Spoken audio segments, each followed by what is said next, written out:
Hey there, and welcome to Crime for Sleep.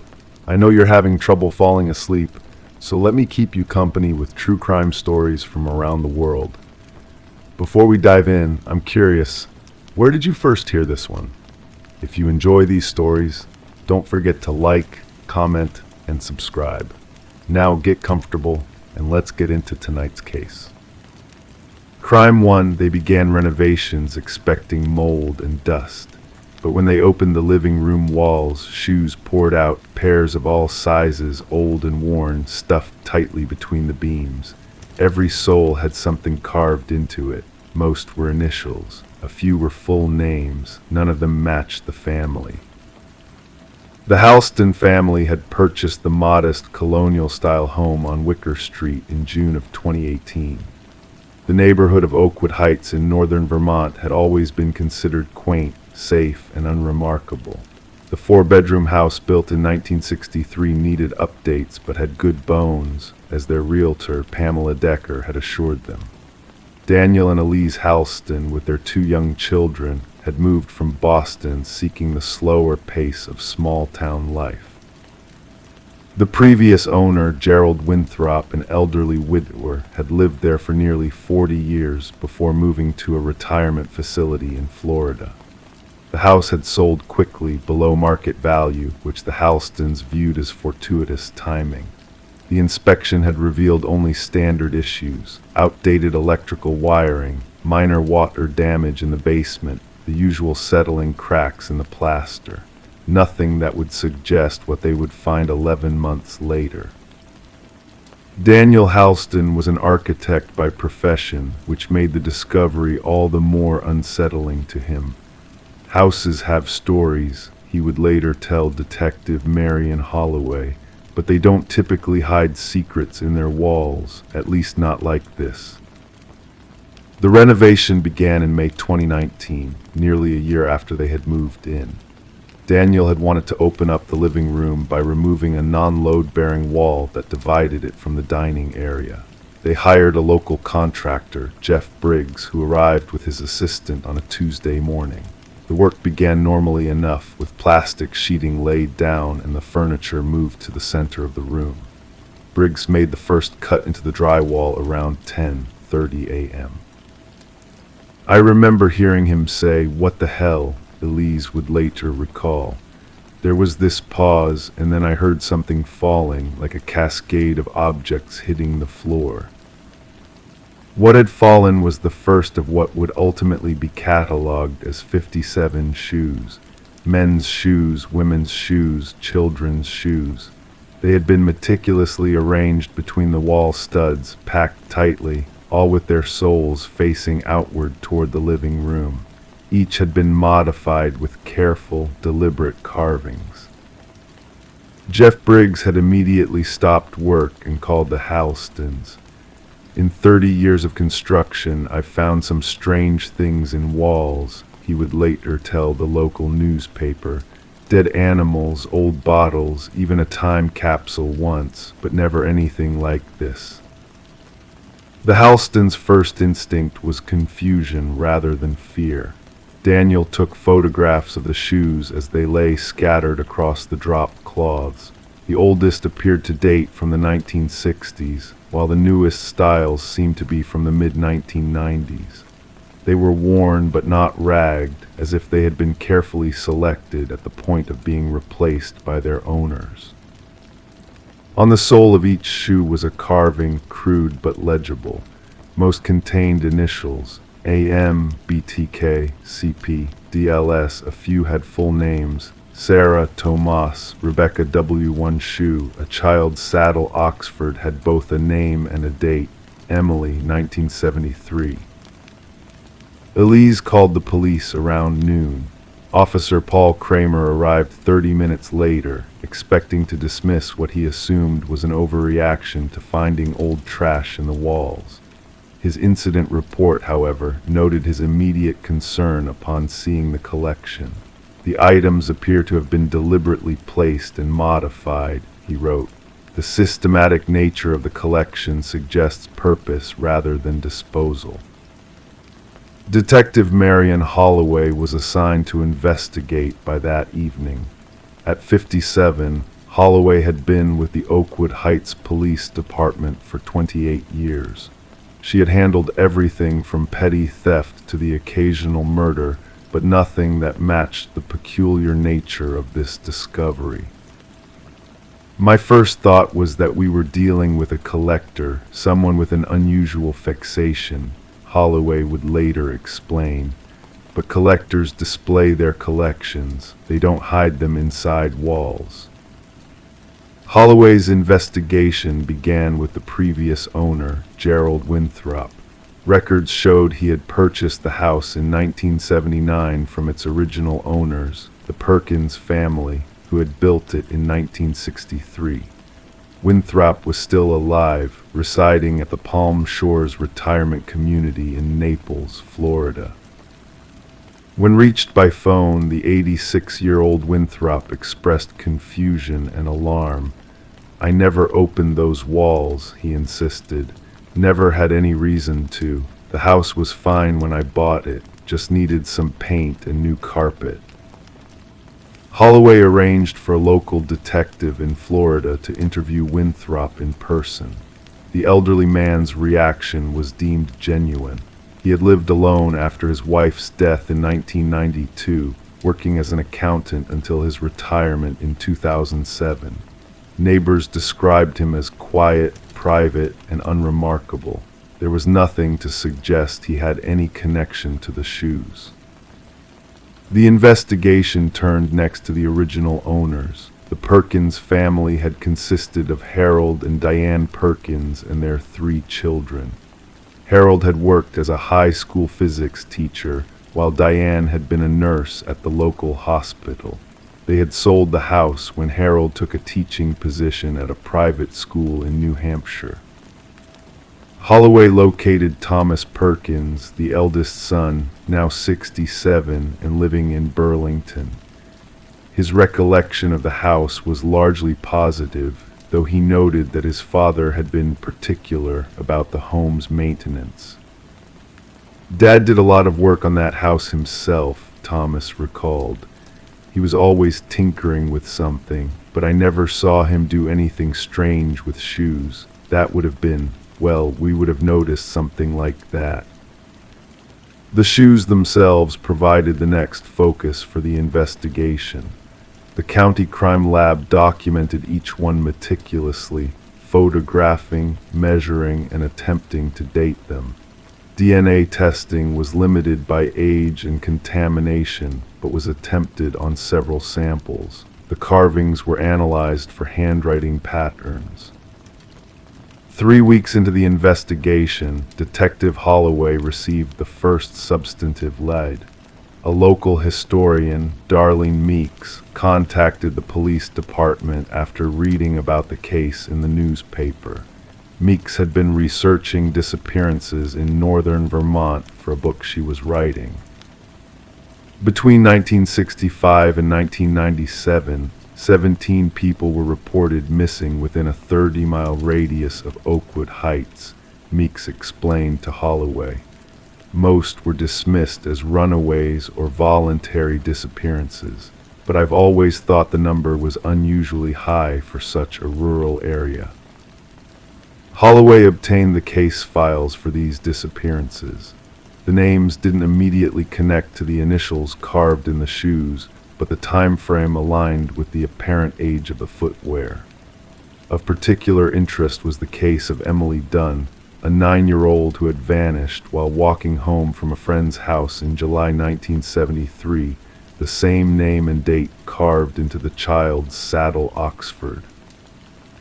The Halston family, meanwhile, had moved into a hotel. The house on Wicker Street had been cordoned off as a potential crime scene.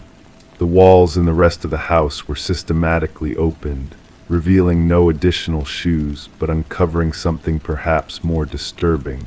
The interior of the basement walls had been lined with a layer of soundproofing material not mentioned in any of the building records. By the 2-month mark, the investigation had expanded significantly. The FBI had been called in to assist with potential connections to missing persons cases. The shoes were sent to a specialized lab in Quantico for more advanced analysis. Ground-penetrating radar was used to examine the property for any disturbances in the soil that might indicate buried remains. No bodies were found on the property, but the radar did detect an anomaly beneath the concrete floor of the detached garage. When the concrete was removed, investigators discovered a metal box containing photographs, 42 Polaroids of different individuals, each appearing to be sleeping or unconscious. The faces were not clear in many of the images, but clothing visible in some matched descriptions from missing persons reports. Harold Perkins had died in 2001. His wife, Diane, was located in an assisted living facility in New Hampshire, suffering from advanced dementia. She was unable to provide any coherent information. Their two younger children had both died, one in a car accident in 1988, the other from cancer in 2013. The investigation stalled as winter approached. The media coverage, initially intense, began to wane. The Halston family decided not to return to the house, putting it up for sale with full disclosure about its history, which effectively made it unsellable. In December, Detective Holloway received a letter postmarked from New Hampshire. Inside was a single sheet of paper with typed text. He always kept the souvenirs. It was his way of remembering. The shoes were special because they carried people's weight, their journey. He said you could tell everything about a person from their shoes. He never killed them, if that's what you're wondering. He just collected them, collected their essence. The house remembers them now, as do I. The letter was signed simply, D. Forensic analysis determined that the letter had been typed on a modern computer printer. The envelope had been handled by multiple people, making fingerprint identification impossible. The postmark came from a large postal facility that processed mail from dozens of towns. In January, Diane Perkins died peacefully in her sleep at the assisted living facility. Staff reported that in her final days, she had become unexpectedly lucid, repeatedly asking for Harold's box and mentioning that the shoes need polishing. The investigation remains officially open. The FBI continues to attempt to match the initials and names to missing persons cases across the Northeast. The shoes are stored in an evidence locker at the county courthouse. The house on Wicker Street remains empty, its walls now fully exposed in several rooms, the framing visible like the ribs of some great skeleton. Daniel Halston has since relocated his family to Arizona. Some mysteries, he told a reporter before leaving Vermont, aren't meant to be solved. Some houses hold onto their secrets. We just couldn't live with those particular ones. Detective Holloway still drives past the house occasionally. She has developed a theory, though she admits it's speculative. I think Harold Perkins was either collecting trophies or preserving evidence, she said in her last official statement on the case. The shoes weren't just mementos, they were records. The question is, records of what? And why did he feel they needed to be hidden rather than destroyed? The walls no longer hold shoes, but they still hold questions. In Oakwood Heights, the house has become something of a local legend. Teenagers dare each other to stand on the porch at night. The real estate listing has been removed, the property now in a kind of limbo. And somewhere, perhaps, there are people who have gone decades wondering why a loved one never came home, unaware that the last steps they took might have been preserved, carved into the sole of a shoe, and hidden away between the studs of a house on Wicker Street, where the walls remember what the living have forgotten. Crime 2, it looked authentic, stone base, metal grate, ashes scattered across the hearth. but when they knocked on the back, it rang hollow. Inside, behind a thin wooden panel, was a narrow space lined with insulation and blankets. Someone had lived there, and scrawled on the inside wall, "Only sleep when it's quiet." The house at 1723 Pineview Lane in Lakewood, Illinois, had stood empty for 6 months before Marissa Jennings decided to buy it. A recent divorcee starting fresh at 43, she'd been drawn to its modest charm and the below-market price. The previous owners, an elderly couple named Harold and Margaret Fleming, had both passed away within weeks of each other earlier that year. Their children, who lived out of state, were eager to sell. "It needs some updating," the realtor had told Marissa, gesturing vaguely at the faded wallpaper and worn carpeting, "but it's structurally sound." Marissa moved in on October 12, 2019, a crisp autumn day when the maple trees lining the street blazed red and orange. Her best friend, Diane, helped her unpack boxes and arrange furniture in the living room. When they finished, they shared a bottle of wine in front of the ornate stone fireplace, the home's main selling point. "Have you tried it yet?" Diane asked, nodding at the fireplace. "Not yet," the inspector said. "It needs cleaning first." Marissa ran her hand along the rough stone. Beautiful craftsmanship, though. That night after Diane left, Marissa fell asleep on the couch. She woke suddenly at 3:17 a.m., unsure what had disturbed her. The house creaked gently, settling. Old houses made noises. This was something she'd need to get used to. But as she lay there in the darkness, she couldn't shake the feeling that something was different about the room. The next morning she noticed it, a thin line of soot on the hardwood floor in front of the fireplace. Puzzled, she knelt to wipe it up, assuming it had fallen from the uncleaned chimney. 3 days later, there was more soot, despite her not having used the fireplace. Small disturbances continued. Items in the kitchen rearranged slightly. A half-empty glass of water she didn't remember pouring. The bathroom door, which she always left open, found closed in the morning. Marissa blamed her own forgetfulness, the stress of the divorce, the adjustment to living alone. Then came the sounds, faint scratching sometimes, like mice in the walls. Other times, something that might have been whispers, too soft to make out words, always between 2:00 and 4:00 a.m. Marissa invested in earplugs. 2 weeks after moving in, Marissa invited her younger brother, James, to stay for the weekend. James, a contractor by trade, offered to look at the fireplace and see if it needed repairs. "This is strange," he said, shining a flashlight up the chimney. "The flue doesn't open all the way." He tapped around the fireplace, listening to the sounds his knocking produced. When he reached the back wall, the hollow sound startled them both. "That's not right," James murmured. "This should be solid." Together they pulled away the metal grate and removed the fake logs. James pressed firmly on the back panel, and it gave slightly. With a pry bar from his truck, he carefully worked the edges until the panel popped free. Behind it was a space roughly 5 feet deep and 7 feet tall, extending into what should have been solid wall.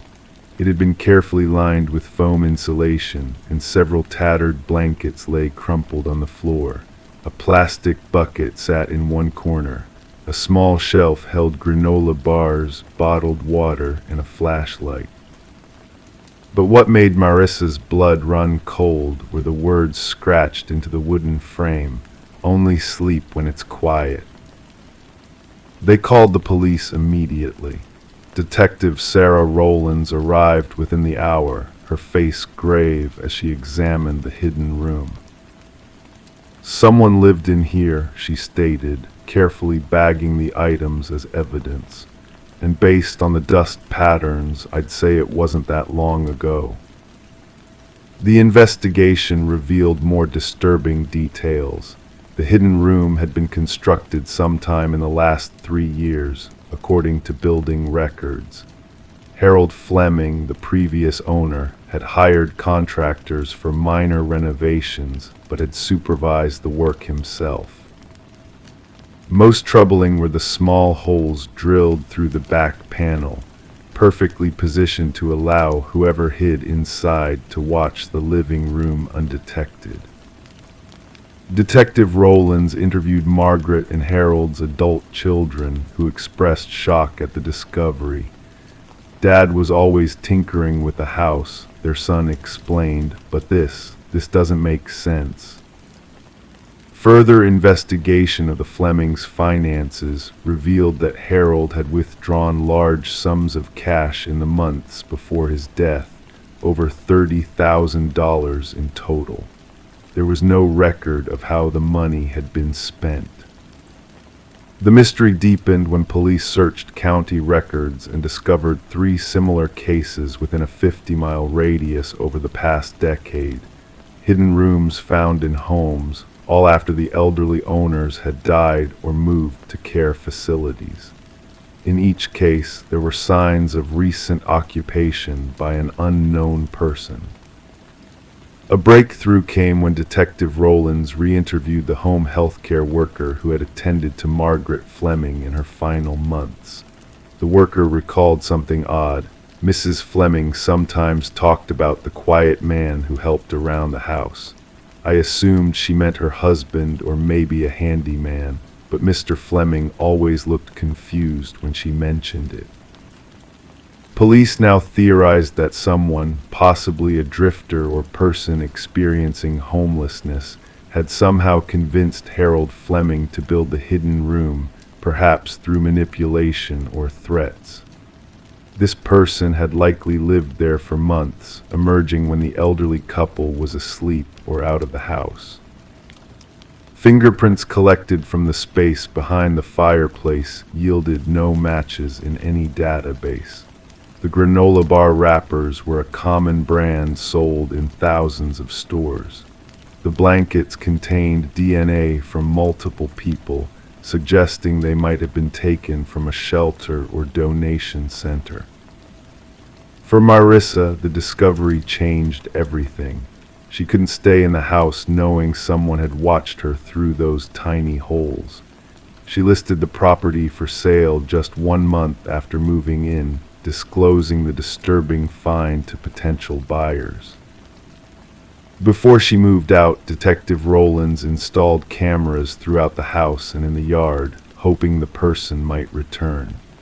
For 3 weeks, nothing happened.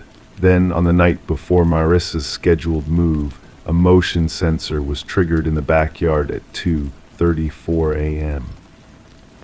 The camera footage showed a tall, thin figure standing motionless at the edge of the yard, staring at the house for nearly 20 minutes before melting back into the darkness. The image was too grainy for identification. Marissa moved out the next day. The house at 1723 Pineview Lane remained on the market for over a year before finally selling at a significantly reduced price. Detective Rowlands continued investigating the case, connecting it to similar incidents across 3 states. A pattern emerged: elderly homeowners, isolated locations, unexplained home modifications, and reports of items going missing or being moved. The media dubbed the unknown subject the Quiet Man, after Margaret Fleming's description. Despite increased awareness and numerous tips, no suspect was ever identified or apprehended. 5 years later, Marissa still startles at unexpected noises in her new apartment. She keeps all interior doors open at all times, and she never, ever has a fireplace. As for the hidden room behind the false fireplace, it remains one of the most disturbing examples of how vulnerable we might be in our own homes, never knowing who might be watching from just a few feet away, separated only by a thin wooden panel, waiting for the moment when the house falls quiet. Crime 3, too pale, too smooth. At first glance, it just looked old. But the wallpaper in the guest room had a strange texture, soft, almost rubbery. Forensics confirmed it, not paper, not synthetic. It had been handmade, stretched, and embedded in one corner, a single eyelash was still stuck in the seam. The house on Mulberry Lane had been vacant for almost 3 years before Evelyn Carter purchased it in the winter of 2017. A bargain, she'd told her sister on the phone, a Victorian-style home with original woodwork just outside of Bridgewater, Massachusetts, selling for less than half its market value. The real estate agent had been suspiciously eager to close the deal, mentioning something about the previous owners relocating quickly due to a family emergency. Evelyn was a retired art teacher. At 67, she had spent her life surrounded by textures and materials, developing a sensitivity to the tactile world that most people never cultivate. This sensitivity is what drew her attention to the wallpaper in the upstairs guest bedroom during her 3rd week in the house. "Something about it isn't right," she mentioned to her neighbor, Martha Kelly, over tea one afternoon. "It's like touching something that shouldn't be touched." Martha had smiled politely, assuming the comment was just another of Evelyn's artistic eccentricities. After all, the entire neighborhood knew the house had been neglected. Old wallpaper was the least of its problems. On the morning of February 18th, Evelyn called a local contractor to discuss renovations. The contractor, James Denton, arrived at 10:15 a.m. Evelyn led him through the house, pointing out areas that needed attention. When they reached the guest bedroom, James ran his fingers along the wall and frowned. "This isn't wallpaper, ma'am," he said, pressing his thumb against the surface. "I'm not sure what this is." 4 hours later, the Bridgewater Police Department received a call from James. Officers arrived to find Evelyn sitting silently on her front porch, wrapped in a blanket despite the mild temperature. James was waiting in his truck, visibly distressed. Detective Sarah Mills had been with the Bridgewater PD for 12 years. She specialized in property crimes, burglaries, vandalism, fraud, but nothing in her training had prepared her for what they found in the guest bedroom of Evelyn Carter's Victorian home. The wallpaper wasn't wallpaper, she would later explain to the district attorney. It was human skin, preserved, treated, and mounted to the wall like decorative paper. The skin had been expertly preserved, most likely using a tanning process similar to leather making. Laboratory tests would later confirm it belonged to at least 3 different individuals, 2 women and 1 man, all Caucasian, ages estimated between 25 and 40. The eyelash found in the seam belonged to a woman with naturally blonde hair. The investigation into the Carter house quickly expanded. Records showed the property had been owned by the Lawson family for 17 years before its sudden sale in 2014. Gregory and Diane Lawson had moved to the area from Colorado in 1997 with their teenage son, Elliot. They kept to themselves, recalled Dennis Weber, who had lived across the street for 2 decades. Greg worked from home, something with computers. Diane was always gardening. The boy was quiet, polite when you talked to him, but you didn't see him much once he hit his 20s. Police records showed no calls to the Lawson residents during their time in Bridgewater. No complaints, no disturbances. Their departure had been abrupt. The house listed and sold within a month, with a real estate company handling the entire transaction. The Lawsons had apparently relocated to Arizona, though attempts to locate them there proved unsuccessful. As Detective Mills dug deeper, disturbing patterns began to emerge. Between 2007 and 2014, 3 people had been reported missing within a 15-mile radius of Bridgewater. None of the cases had been solved. The first was Amber Hutchinson, 28, a nurse at Bridgewater State Hospital who disappeared after her shift on July 12, 2007. Her car was found in the hospital parking lot, her purse still inside. Security footage showed her walking to her vehicle at 11:42 p.m., but she never appeared to enter it. The second was Richard Cooley, 39, a divorced father of 2 who worked as an accountant. He was last seen leaving his office on October 3, 2010. His ex-wife reported him missing when he failed to pick up their children the following weekend. The third was Melissa Winters, 32, who vanished while jogging near Lake Nipponicket on April 18, 2013.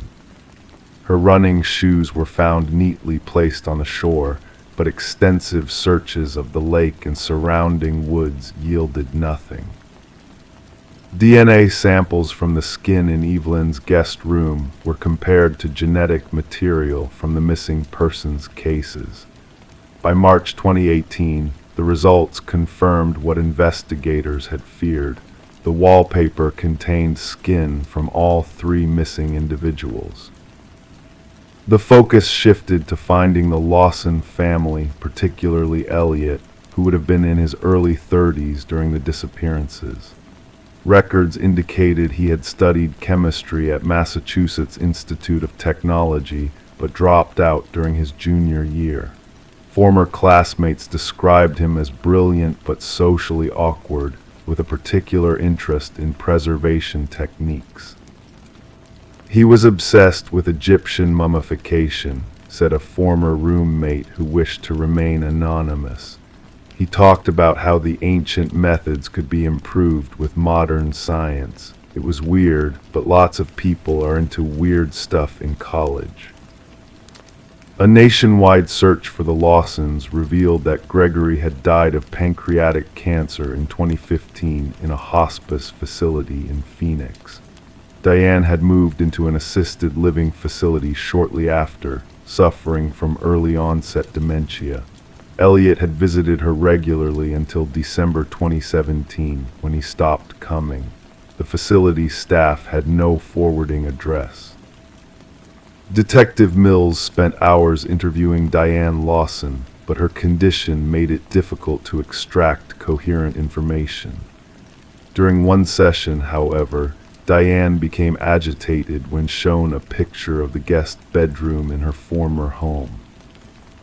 "Elliot's special project," she whispered, clutching at Mill's sleeve. "He said it would make them part of our family forever. Greg didn't want to know, I didn't want to know, but Elliot said they were lonely people who wouldn't be missed." The investigation uncovered a disturbing possibility. Elliot Lawson had been operating undetected for years, possibly continuing his activities in a new location. The discovery of the modified wallpaper had been accidental. If Evelyn Carter hadn't possessed an artist's sensitivity to textures, it might have remained undiscovered for years. In July 2018, a property manager in Burlington, Vermont, reported finding unusual materials in a storage unit whose rent had fallen into arrears. The contents included specialized chemical equipment, tanning agents, and detailed notebooks describing a process for preserving human skin.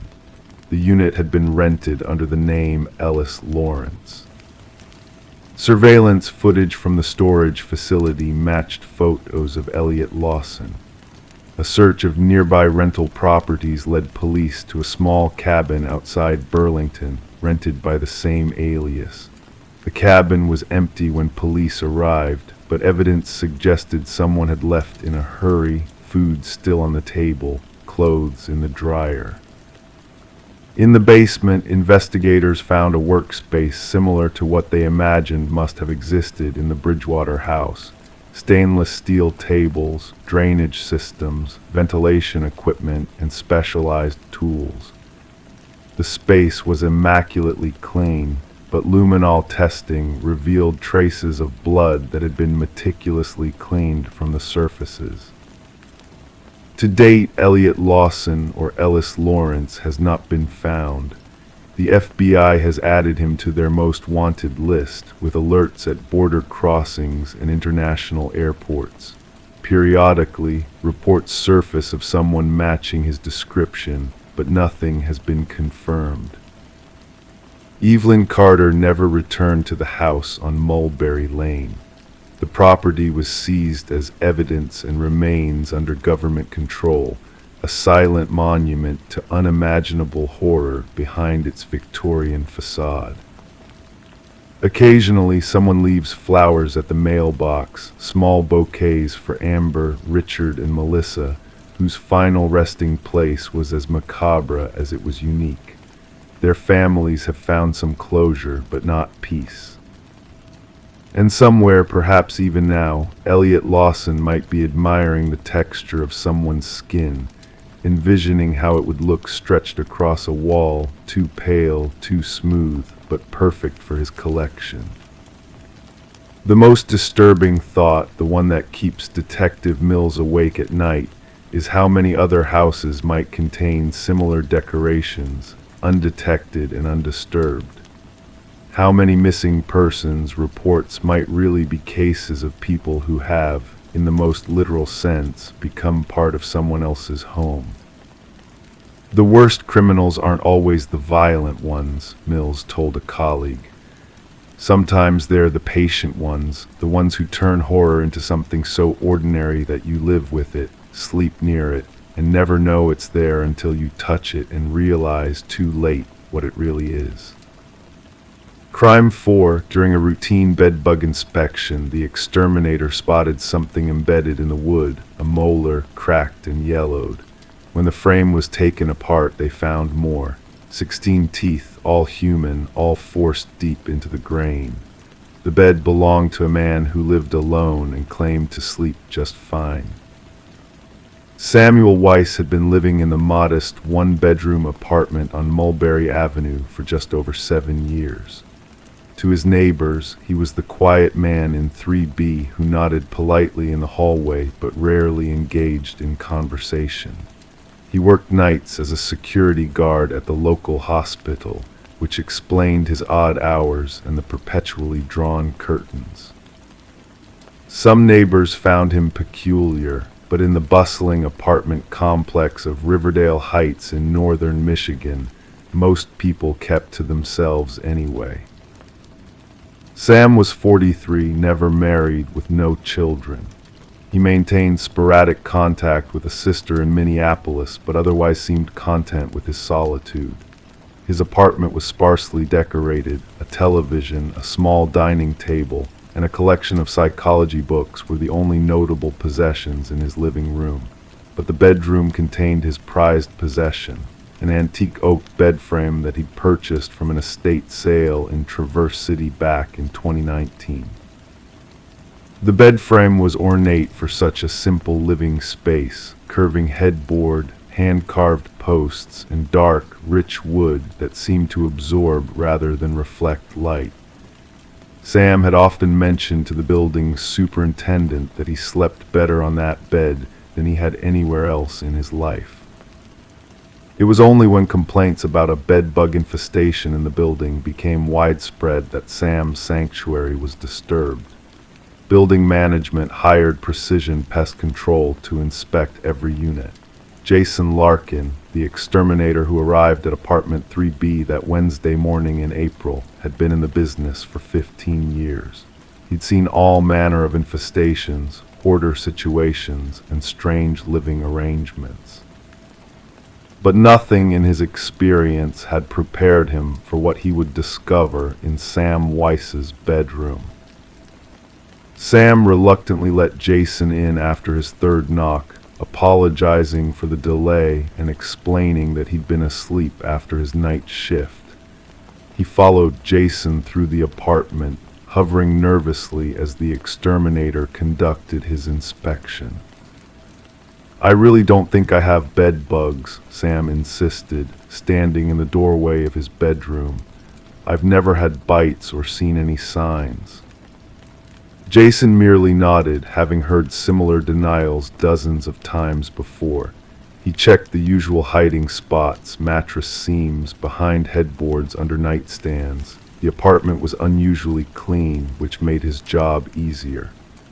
When he began examining the bed frame, running his gloved hand along the underside of the headboard, his fingers caught on something sharp. "Mind if I flip the mattress to check underneath?" Jason asked. Sam hesitated, then nodded, helping Jason remove the bedding and lift the mattress. With the mattress leaning against the wall, Jason crouched down to examine the wooden slats that supported it.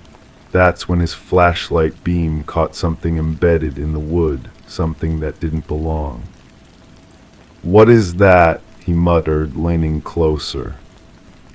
At first he thought it was a piece of shell or perhaps a fragment of bone from an animal, but as he gently prodded it with his tool, the unmistakable shape of a human tooth came into focus. A molar, to be precise, forcibly pushed into the soft grain of the wood until only a small portion remained visible. Jason looked up at Sam, who was standing in the doorway, his expression unreadable.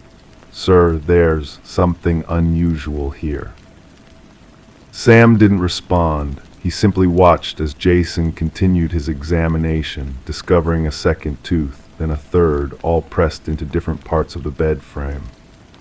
By the time Jason had carefully inspected the entire structure, he had identified 16 teeth in total, molars, incisors, canines, all human, all deliberately embedded in the wood.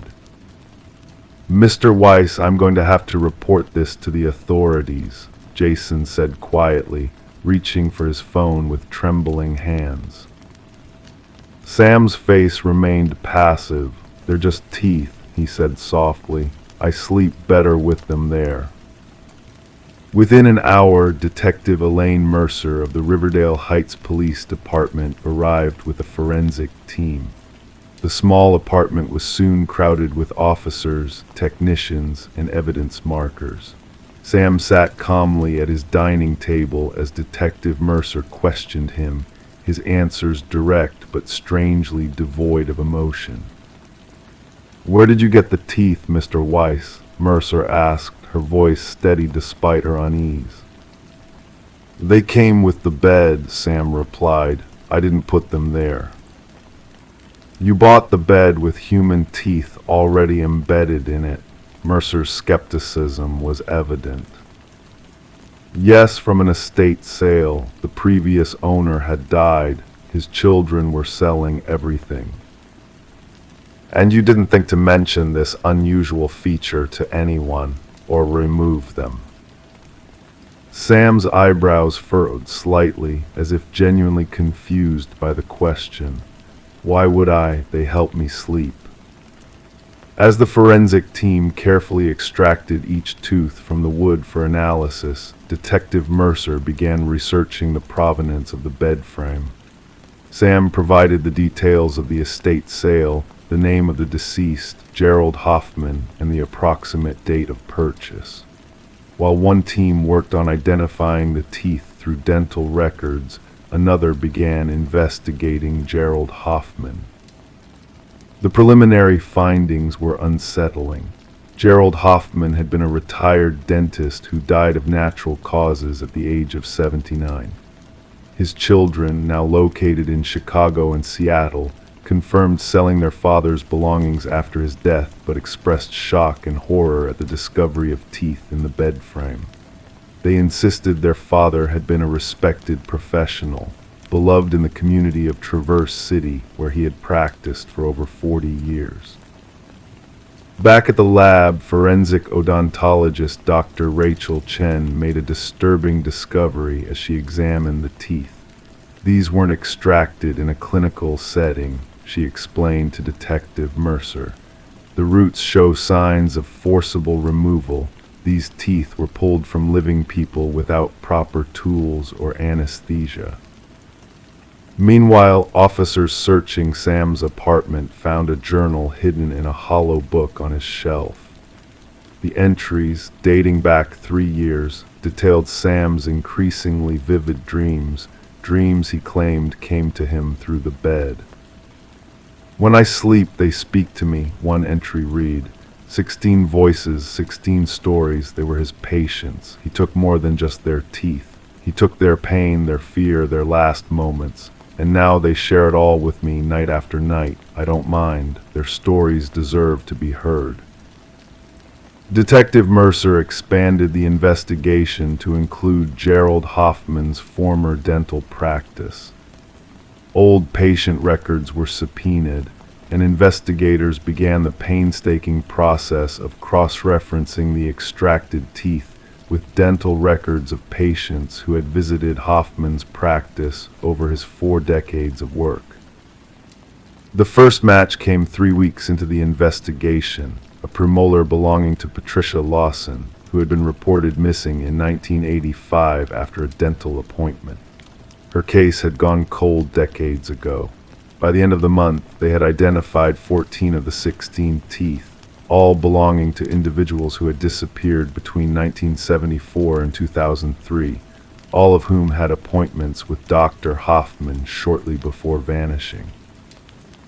The pattern was chilling but still puzzling. The disappearances had occurred every few years, with victims ranging in age from 17 to 64. There seemed to be no connection between them other than being Hoffman's patients. And despite extensive searches of Hoffman's former property and the surrounding areas, no bodies were ever found. Sam Weiss was brought in for further questioning, but psychological evaluation determined he had no prior knowledge of the crimes.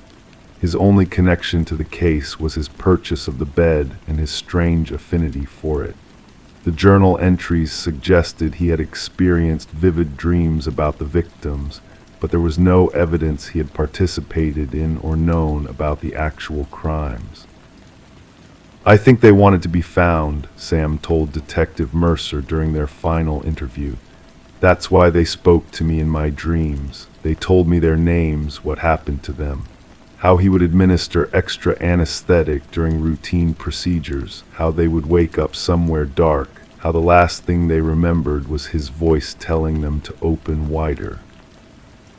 Sam was eventually released without charges, though he required psychiatric evaluation and treatment for what doctors diagnosed as a trauma-induced delusional disorder. The bed frame was confiscated as evidence in what would become known as the Hoffman dental murders, though the case remained partially unsolved. Without bodies, prosecutors could only build a circumstantial case against the deceased dentist. The teeth, however, told their own story: 16 lives interrupted, 16 voices silenced, 16 pieces of evidence embedded in wood where they never should have been. And somewhere, perhaps, 16 bodies still waiting to be found. Gerald Hoffman's children sold their father's rural property a year after his death, before any suspicion had fallen on him. The new owners had renovated extensively, tearing down an old shed and filling in what they'd been told was a disused well on the far edge of the property. Detective Mercer obtained a warrant to excavate the site, but after weeks of careful digging, the search was called off. If Gerald Hoffman had disposed of bodies there, they were long gone. As for Sam Weiss, he never returned to his apartment on Mulberry Avenue. After his release from psychiatric care, he moved to Arizona to live near his sister. He slept on a futon on the floor of his new apartment, refusing to own a proper bed again. In his final session with his therapist before leaving Michigan, he mentioned that he still dreamed of the 16 sometimes, not as nightmares, but as conversations. "They're at peace now," he said. "Someone finally heard them." The case files on the Hoffman dental murders remain open but inactive.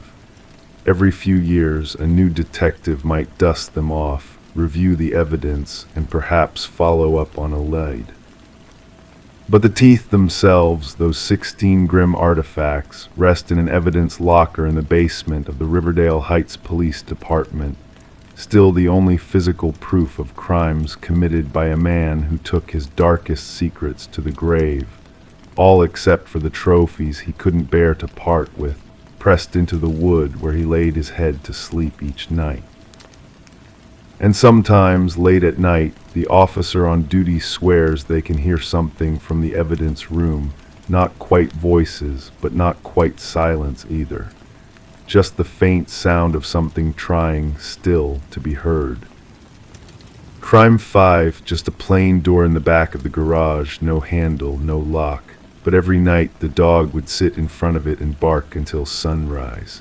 When they finally opened it, there was no room behind it, only a cement wall with a single word painted in red, closer.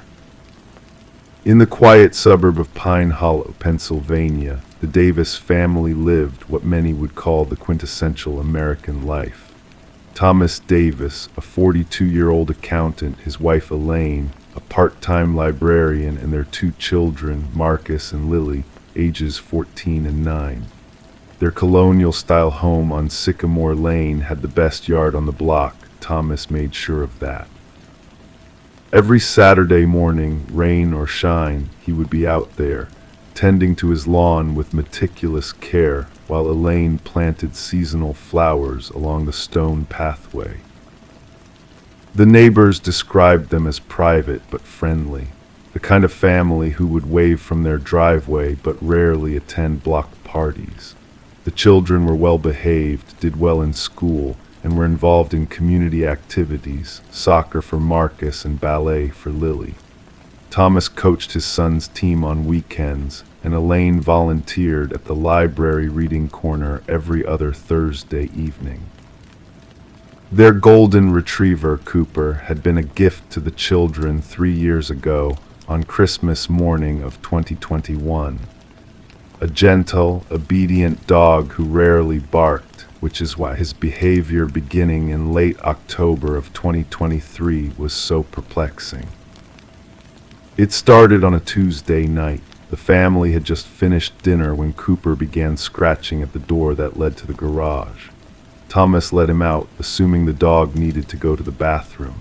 But instead of heading to the yard, Cooper sat in front of an old door at the back of the garage and began to bark. This door, plain white, seemingly original to the house's construction in the 1970s, had always been there. As far as the family knew, it led nowhere. The previous owners had explained it was part of an addition that was never completed, with a cement wall built directly behind it. "He probably smells a mouse," Thomas told the children when he brought Cooper back inside that night. But the next evening at precisely 10:17 p.m., the dog returned to the garage and resumed his vigil in front of the door, barking intermittently until dawn. By the 5th night, the entire family was exhausted from the disruption. Thomas decided to investigate more thoroughly, thinking perhaps a small animal had died behind the wall. Using a screwdriver, he managed to pry open the door that hadn't been opened since they moved in 7 years ago. As expected, there was just a cement wall, rough, unfinished concrete about 8 inches behind the door frame. But what caused Thomas to stumble backward was the single word painted in what appeared to be red paint, "closer." "It has to be a prank from the previous owners," Elaine suggested when Thomas showed her.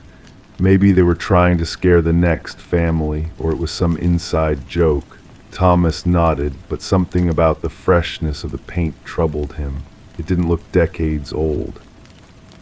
The next day, Thomas called Roger Henderson, the previous homeowner, now living in Arizona. "A door in the garage, yeah, I remember that.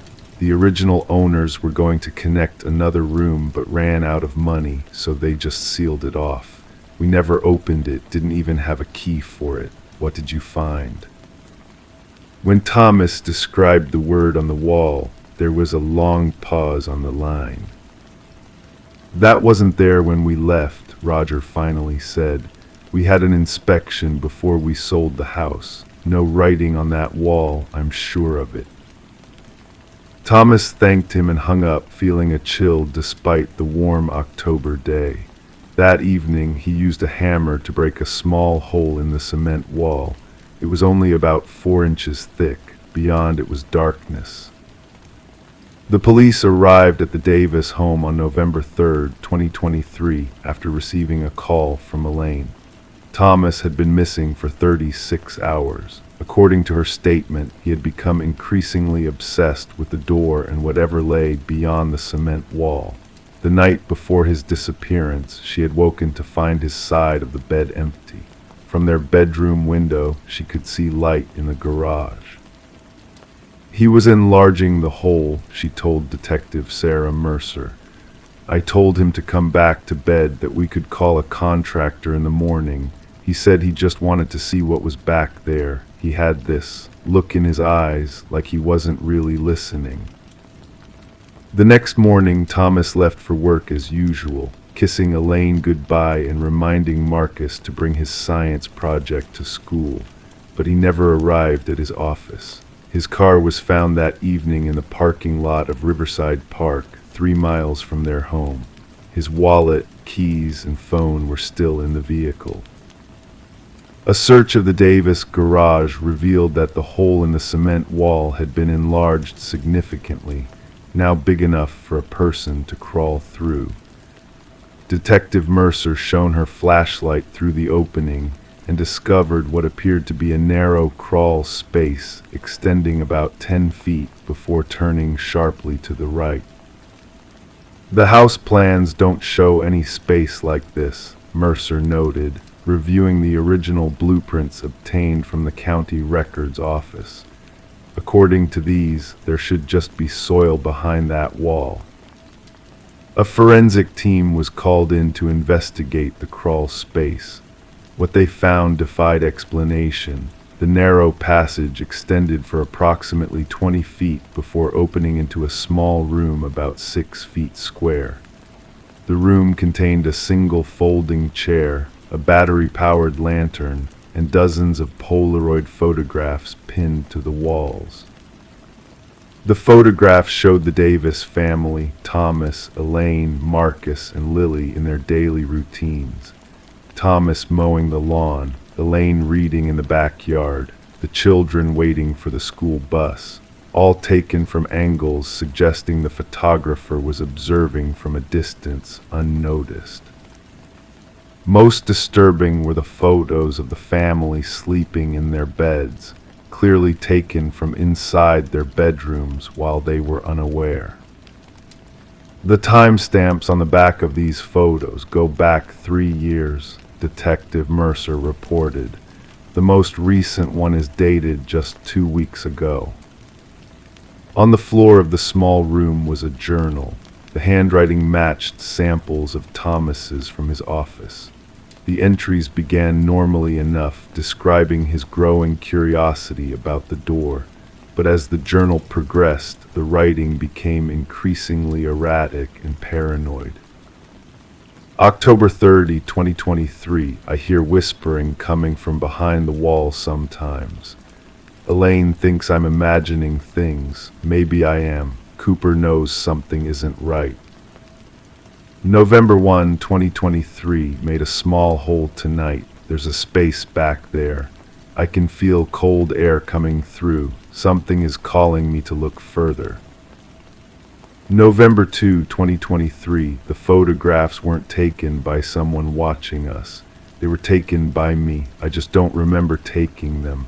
How is that possible? The voice behind the wall says I'll understand soon. It says I'm getting closer. The final entry, dated November 3rd, simply read, I know the truth now. I have to go deeper.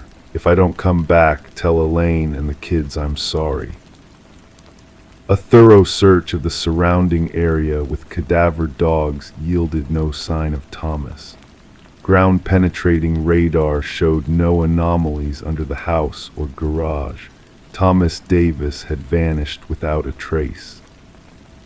The investigation took an even stranger turn 3 weeks later when Detective Mercer returned to the Davis home to follow up on some questions.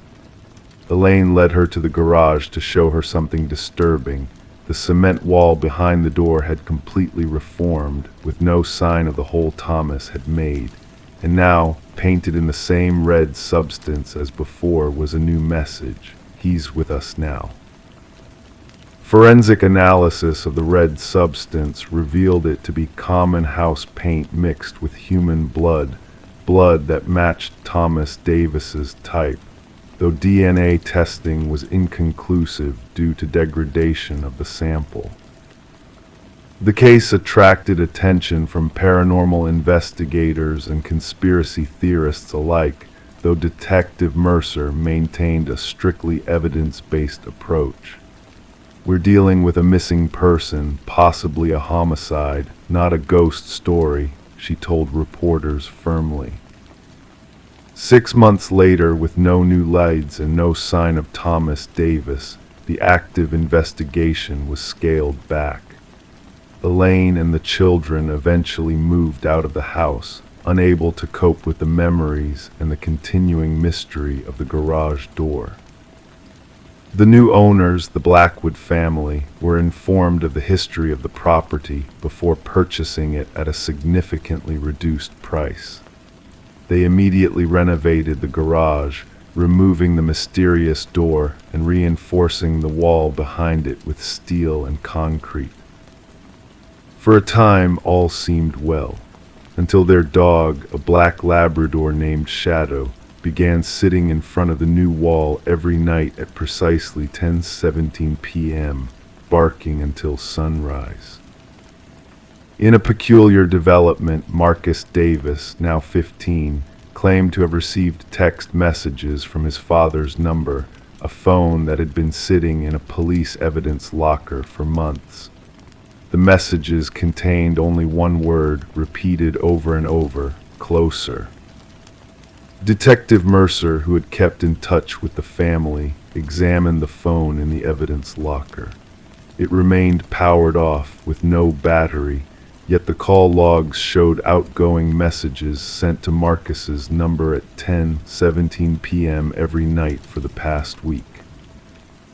The Davis case remains unsolved. Some in Pine Hollow whisper about the house on Sycamore Lane, about the door that led nowhere, and about Thomas Davis, who walked through it and never returned. The truth, whether mundane or something beyond understanding, lies somewhere in the darkness behind that wall, where a single word beckons: closer. Cooper, the golden retriever, was adopted by Detective Mercer after Elaine decided the dog's continued fixation on garage doors was too difficult for the family to handle. Strangely, in his new home, Cooper exhibits no unusual behavior. He sleeps through the night, peaceful and quiet, as if whatever had disturbed him has finally been put to rest, or as if he knows something the rest of us don't. Every year on November 3rd, Cooper still sits by Detective Mercer's garage door at 10:17 p.m., not barking, just watching, waiting. And sometimes, if you listen very carefully, you might hear the faintest whisper coming from behind the wall: "Closer, closer, closer." Crime 6, the nursery hadn't been touched in years, toys still in place, mobile still spinning gently overhead. But the cradle was wrong. It rocked in reverse, pulling away instead of forward. And tucked inside the mattress was a faded receipt for a crib that had never been delivered. In the small town of Millridge, Connecticut, Sarah Keller had always been known as the Quiet One. Growing up in a modest 2-story house with blue shutters on Elm Street, she developed a reputation for being methodical, precise, someone who color-coded her planner and alphabetized her spice rack. Her neighbors described her as pleasant but private, the kind of person who would bring you soup when you were sick but never stay for tea afterward. By 32, Sarah had built a life that matched her orderly personality. She worked remotely as a medical transcriptionist, married her college sweetheart James, and spent weekends tending to her garden of native perennials. The couple had been trying for a baby for nearly 3 years when Sarah finally announced her pregnancy in the winter of 2018. Friends noticed how Sarah transformed during those months, her usual reserve giving way to an uncharacteristic openness. She began keeping a pregnancy journal, documenting every flutter and kick. The nursery was prepared by the beginning of her 3rd trimester. Pale yellow walls, handmade curtains, a rocking chair passed down from James's grandmother. Sarah had selected each item with characteristic precision: organic cotton onesies, wooden toys, a sound machine with 13 different nature sounds. The cornerstone of the room was a white maple cradle that Sarah had ordered from a local craftsman. It was an heirloom piece, designed to rock with the gentlest touch. On May 17, 2019, at 2:43 a.m., Sarah gave birth to Emma Grace Keller. She weighed 6 pounds, 4 ounces. The birth was uncomplicated, and mother and daughter were discharged from St. Mary's Hospital after 36 hours. The first week at home passed in a blur of midnight feedings and afternoon naps. Then on May 26th, Sarah called 911 at 6:22 a.m. "My baby," she said, "she's not breathing." When first responders arrived 7 minutes later, they found James performing CPR on the kitchen table. Sarah stood in the corner, completely still, her nightgown spotted with what looked like coffee stains. Emma was pronounced dead at the scene. The medical examiner would later determine the cause of death as sudden infant death syndrome, SIDS. The Kellers held a small funeral on May 30th. Sarah didn't cry during the service. She stood by the tiny casket with her hands folded neatly in front of her, watching as they lowered her daughter into the ground. Afterward, she thanked everyone for coming and returned home to wash the dishes left by well-meaning neighbors. Life in Millridge continued. Summer faded into fall. The Kellers kept to themselves. Neighbors reported seeing lights on late at night in the nursery window, but no one thought much of it. Grief takes many forms, they reasoned. Who were they to judge how the couple processed their loss? It wasn't until December that Teresa Wilson, Sarah's mother, began to worry. She had been calling weekly since Emma's death, but the conversations were becoming increasingly strange. Sarah would speak in present tense about the baby, discussing feeding schedules and sleep training. When Teresa gently reminded her daughter about Emma's passing, Sarah would pause, then smoothly change the subject as though the correction had never happened. On December 12th, Teresa drove the 2 hours from her home in Massachusetts to check on her daughter. She used her emergency key when no one answered the door. The house was immaculate, almost unnaturally so. No dishes in the sink, no mail on the counter, no shoes by the door. Teresa called out for Sarah, but heard only the hum of the refrigerator in response. She moved through the living room, noting the absence of photographs that had once lined the mantel. The framed ultrasound image, the hospital bracelet shadow box, all gone. When she reached the nursery, she found the door slightly ajar. Inside, everything appeared frozen in time, the mobile still hanging above the cradle, the changing table still stocked with diapers and wipes. The only thing out of place was the cradle itself, rocking slowly despite the stillness of the air. Teresa would later tell Detective Marcus Reed that something about the motion seemed wrong. It wasn't rocking the right way, she explained. It was backward, like it was pulling away instead of coming forward. When she approached the cradle, she found it empty except for a folded baby blanket and partially tucked under the mattress, a receipt. The paper was for a custom maple cradle, but the order status read canceled, refund processed. The date on the receipt was May 15th, 2019, 2 days before Emma's birth. Teresa found Sarah in the main bathroom, sitting fully clothed in an empty tub. Her daughter looked up with vacant eyes and asked, "Did you check on Emma? She should be waking up from her nap soon." The investigation that followed revealed disturbing inconsistencies. There were no records of Emma Grace Keller's birth at St. Mary's Hospital. The funeral home had no documentation of services for an infant on May 30th. The plot in the cemetery that Sarah had described visiting weekly contained only undisturbed soil. James Keller, located at his parents' home in Vermont, appeared genuinely shocked when questioned. He explained that he and Sarah had separated in April 2019 following her second miscarriage. He had tried to stay in touch, but Sarah had become increasingly distant, insisting she needed space. The last time they spoke was in early May, when she called to say she was finally going to be a mother. "I assumed she was pursuing adoption or maybe surrogacy," he told police. "I was happy for her, even though we weren't together anymore." When Detective Reed searched the Keller home more thoroughly, he found Sarah's pregnancy journal. The entries started normally, documenting morning sickness and doctor's appointments, but around the 5th month the writing changed. The dates became inconsistent. Appointments were recorded that the doctor's office had no record of. The final pages contained repeated drawings of a cradle, each more detailed than the last. In Sarah's bedroom closet, investigators discovered a box containing sonogram images. Analysis would later confirm they had been downloaded from various pregnancy websites. There were also hospital bracelets with "Baby Girl Keller" written in Sarah's handwriting and a birth certificate template filled out but never officially filed. The most unsettling discovery came from Sarah's computer. Her search history revealed hundreds of queries about infant development, interspersed with searches for realistic baby dolls, silicone infant replicas, and how to make a baby's chest rise and fall. There were also extensive searches related to SID statistics and symptoms.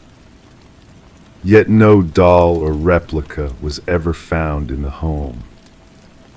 The neighbors who had seen lights in the nursery at night were re-interviewed. Martha Jenkins, who lived directly across the street, remembered something odd. "One night in August, I saw Sarah standing in the nursery window, cradling something and swaying back and forth. She was singing. I couldn't hear the words, but I could see her lips moving. Then she just stopped. She looked down at her arms like she was surprised to find them empty."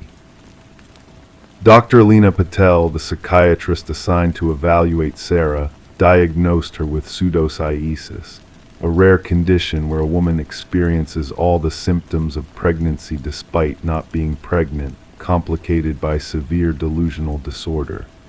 In Sarah's mind, Emma was real, Dr. Patel explained. The loss of her previous pregnancies, combined with her separation from James, created a perfect psychological storm.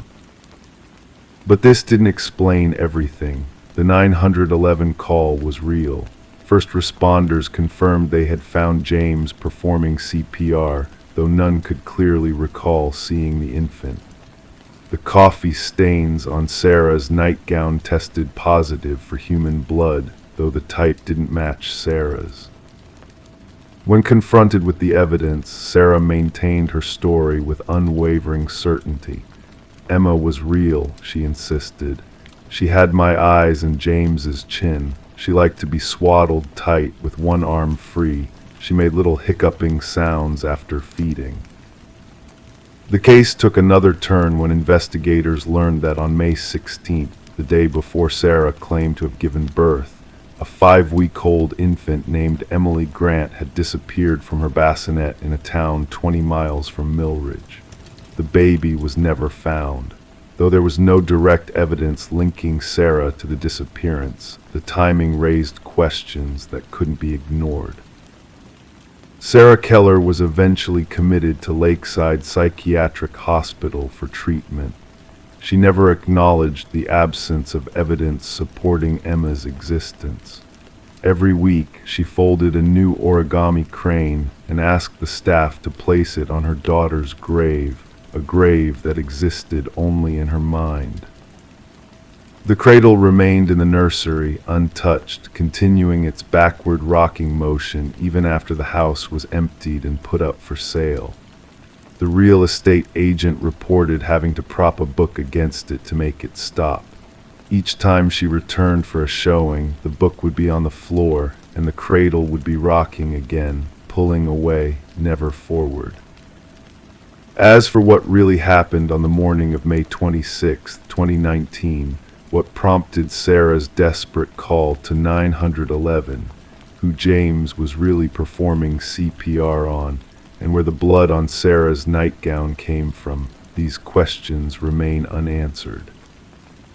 Sometimes in the quiet corners of Millridge, residents still speak of the woman who lost a baby that never existed. Some even claim that on certain nights, if you drive past the old Keller house, you can see a light in the nursery window and the shadow of someone rocking an empty cradle. Crime 7, the door shut behind her with a soft click, no panic until she reached for the handle. It wasn't there, just smooth wood. Scratch marks lined the interior, and on the back wall etched faintly, one at a time. Melissa Donovan had always been the reliable one in the small town of Pinewood, Maine. At 27, she managed the local library with meticulous care, arriving each morning at precisely 8:30 to prepare for the 9:00 opening. Her colleagues described her as thoughtful and organized, if somewhat reserved. She lived alone in a modest one-bedroom apartment on Elmwood Drive, a quiet street lined with maple trees that turned brilliant shades of red and orange every fall. On the morning of November 12, 2019, Melissa didn't arrive at the library. By 9:15, her assistant manager, Diane Willis, began calling her cell phone. No answer. By 10:30, Diane had called Melissa's emergency contact, her older sister, Claire, who lived 2 towns over in Brunswick. "It's not like her," Diane explained over the phone. "She's never late, not once in the 4 years I've worked with her." Claire arrived at Melissa's apartment by noon. She knocked repeatedly, then used the spare key Melissa had given her for emergencies. Inside, everything appeared normal. The bed was made with hospital corners, typical of Melissa's fastidious nature. A half-empty cup of herbal tea sat on the nightstand, a faint lipstick mark on the rim. Melissa's car keys hung on their designated hook by the door. Her purse rested on the entryway table. Her blue raincoat was missing from the coat rack. "That's what first struck me as odd," Claire would later tell Detective Robert Harmon. "It was sunny that morning, no reason for the raincoat." The Pinewood Police Department officially opened a missing persons investigation 48 hours later. Detective Harmon, a 20-year veteran with sad eyes and methodical habits, was assigned the case. He interviewed the library staff, Melissa's few friends, and the neighbors in her apartment building. Each interview revealed the same portrait: a quiet, private woman with structured routines and no known enemies. "She kept to herself," said Mrs. Grayson from apartment 2B, "always polite but never chatty. The kind of neighbor you want, never any trouble." The investigation might have stalled there, another mysterious disappearance in a rural area, if not for Bate Winters, a college student who regularly visited the library. 3 days after Melissa's disappearance, Bate approached Detective Harmon with information that seemed, at first, unrelated. "About 2 weeks ago," Bate explained, her voice barely above a whisper, "I overheard Melissa talking to someone on the phone in the reference section.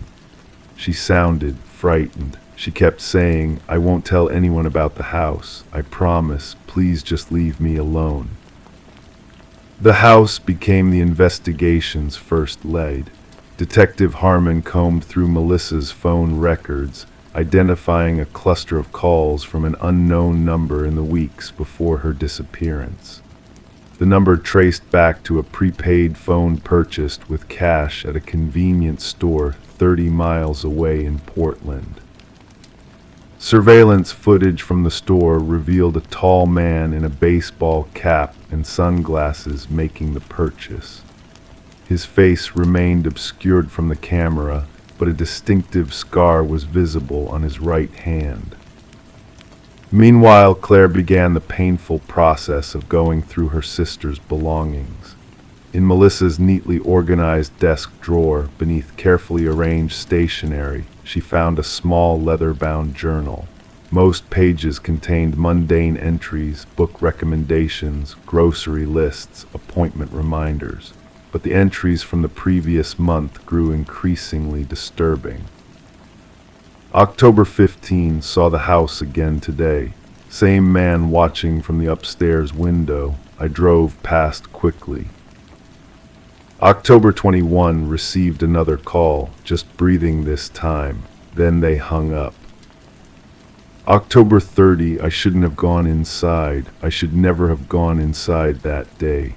The closet, what I found in the closet. The journal made no mention of the house's location, but a gas receipt tucked between the pages pointed to a remote area outside of town, near the old logging road. Detective Harmon and 2 officers drove the winding back roads until they found it, a Victorian-style house set back from the road, partially obscured by overgrown pine trees. County records identified the owner as Edward Mercer, age 63, who had purchased the property 10 years earlier after retiring from his job as a high school history teacher in New Hampshire. The house stood quiet when they arrived, no vehicles in the gravel driveway. After knocking and receiving no response, they obtained a search warrant based on the connection to Melissa's disappearance.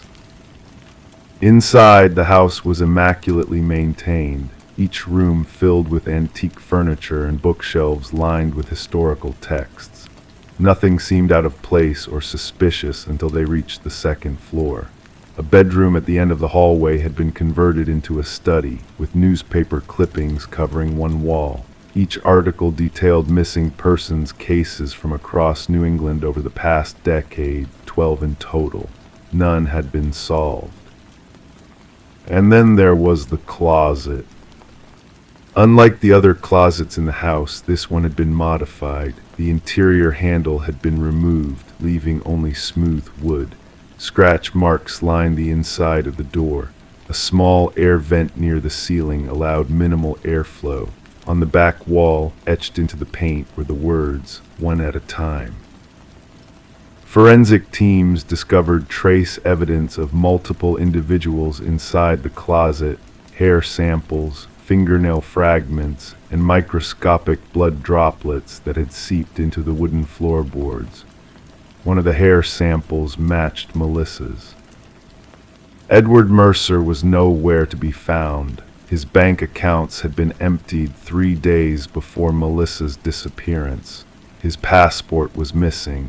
Border Patrol was alerted, but there was no record of him leaving the country. 2 weeks into the investigation, Melissa's blue raincoat was discovered in a donation bin behind a thrift store in Portland. The right pocket contained a crumpled note with a series of numbers that appeared to be coordinates. When Detective Harmon entered them into the GPS, they pointed to a location deep in the woods, 5 miles from Mercer's house. The search team found nothing at first, just dense forest and underbrush. But as they widened their search pattern, Officer Jenkins stumbled upon a small opening partially hidden by fallen branches. It led to an underground root cellar, its entrance disguised by natural debris. The cellar was empty except for a metal lockbox secured with a combination lock. When the forensic team finally opened it, they found 12 driver's licenses, each belonging to a different missing person from the newspaper clippings in Mercer's study. Melissa's library ID card lay on top, her smiling face a stark contrast to the grim reality of the discovery. What they didn't find was Melissa herself. The investigation expanded to include the previous missing persons cases. A pattern emerged. Each victim had some connection to local libraries or bookstores. Each disappeared without signs of struggle, personal items left behind as if they'd stepped out momentarily. None had ever been found. Edward Mercer's history revealed more connections. Before becoming a teacher, he had worked as a library assistant in various towns across New England. Former colleagues described him as brilliant but strange, with an intense interest in historical preservation and a tendency to form inappropriate attachments to certain patrons. He had this theory, his former supervisor at the Portsmouth Library told Detective Harmon. He believed that some knowledge was too dangerous to be shared. He talked about being a guardian of information, whatever that meant. 6 months after Melissa's disappearance, a hiker in the White Mountains of New Hampshire found an abandoned cabin. Inside was evidence that someone had been living there recently: food wrappers, a sleeping bag, and a stack of handwritten pages titled The Collection. The manifesto, as the FBI later classified it, detailed Mercer's twisted philosophy, his belief that certain individuals possessed knowledge that threatened some undefined, greater truth. It described the closet as a purification chamber where subjects would be left until they agreed to surrender what they had learned. But of Melissa Donovan, or any of the other missing persons, there was no sign. Claire keeps her sister's apartment exactly as Melissa left it, hoping that someday she'll have answers. Detective Harmon checks in monthly with updates on the ongoing investigation, though these have grown less frequent over time. The international manhunt for Edward Mercer continues. Occasionally, reports surface: a man matching his description spotted in a bookstore in Montreal, a library in London, a used bookshop in Buenos Aires. Each light has gone cold. The closet in the house remains the most disturbing piece of evidence, a space designed not to kill but to break the spirit, to extract some confession or surrender. What Melissa might have seen, what knowledge Mercer believed she possessed, remains unknown. In Pinewood, the library has dedicated a reading room to Melissa's memory. A small plaque reads, "Knowledge is freedom, in memory of Melissa Donovan." And somewhere, perhaps, Edward Mercer continues his collection, one at a time. Crime 8, standing in front of it, everything looked normal until they noticed a reflection that didn't match. The wallpaper was different, the furniture was rearranged, and behind them in the mirror, the doorway was missing entirely. But the figure sitting in the corner, that wasn't anyone they recognized. Amber Wallis had always been fascinated by antiques. Her small apartment in Lakewood, Connecticut, was a carefully curated collection of items, each with their own story: Victorian lamps, mid-century furniture, and various trinkets she'd acquired during weekend trips to estate sales. At 34, Amber lived alone but never felt lonely among her treasures. She worked as a librarian at the local university, a job that suited her quiet, methodical nature. Friends described Amber as reliable, thoughtful, and private. She called her parents every Sunday without fail, attended book club meetings on Thursdays, and occasionally joined colleagues for coffee on Saturday mornings. Her life followed a predictable rhythm, its steadiness a comfort rather than a burden. In March of 2019, Amber attended an estate sale at the former home of Eleanor Blackwood, an elderly woman who had passed away at 93 after living in the same colonial house for over 60 years. According to neighbors, Alina had been something of a recluse in her final decade. The house was filled with items dating back generations. Among the various items being sold was a large standing mirror with an ornate wooden frame. The craftsmanship was exceptional, intricate carvings of vines and small animals winding their way up the dark mahogany. Amber felt drawn to it immediately. Despite the higher-than-expected price tag of $450, she purchased the mirror and arranged for delivery to her apartment. The mirror arrived on a Wednesday. The delivery men positioned it in the corner of her bedroom as instructed. Amber spent that evening admiring how it transformed the space, reflecting light from her bedside lamp and making the room appear larger. Nothing seemed out of the ordinary. According to her journal entries, discovered later, it was 3 days after the mirror's arrival that Amber first noticed something unusual. As she was getting ready for bed, she glanced at her reflection and paused. The wallpaper behind her in the mirror didn't match the actual wallpaper in her room. In reality, her walls were painted a soft blue. In the mirror, they appeared to be covered in a faded floral pattern. Amber initially dismissed this as a trick of the light or perhaps fatigue from a long week at work. She went to bed without giving it much further thought, but the next morning the discrepancy remained. More concerning, other details in the reflection didn't match her actual bedroom. The arrangement of furniture was slightly different. A chair appeared in the corner of the mirror that didn't exist in her actual room. Most disturbing of all was the door. In Amber's actual bedroom, the door was positioned directly behind where she stood when looking into the mirror. Yet in the reflection, there was no door, just an uninterrupted wall where the doorway should have been. Amber documented these observations meticulously in her journal, even including sketches comparing the actual room to what appeared in the mirror. Her writing remained analytical, though increasingly concerned. She considered the possibility of an elaborate prank or even hallucinations caused by stress or an undiagnosed medical condition. On day 5, Amber's journal reported a new development that clearly disturbed her. She wrote, "There was someone in the reflection today, not me, someone else. A figure sitting in the corner chair that doesn't exist in my actual room, just sitting there watching. I couldn't make out any features, just a dark silhouette. I turned around and of course there was nobody there. When I looked back at the mirror, the figure was gone. Am I losing my mind?"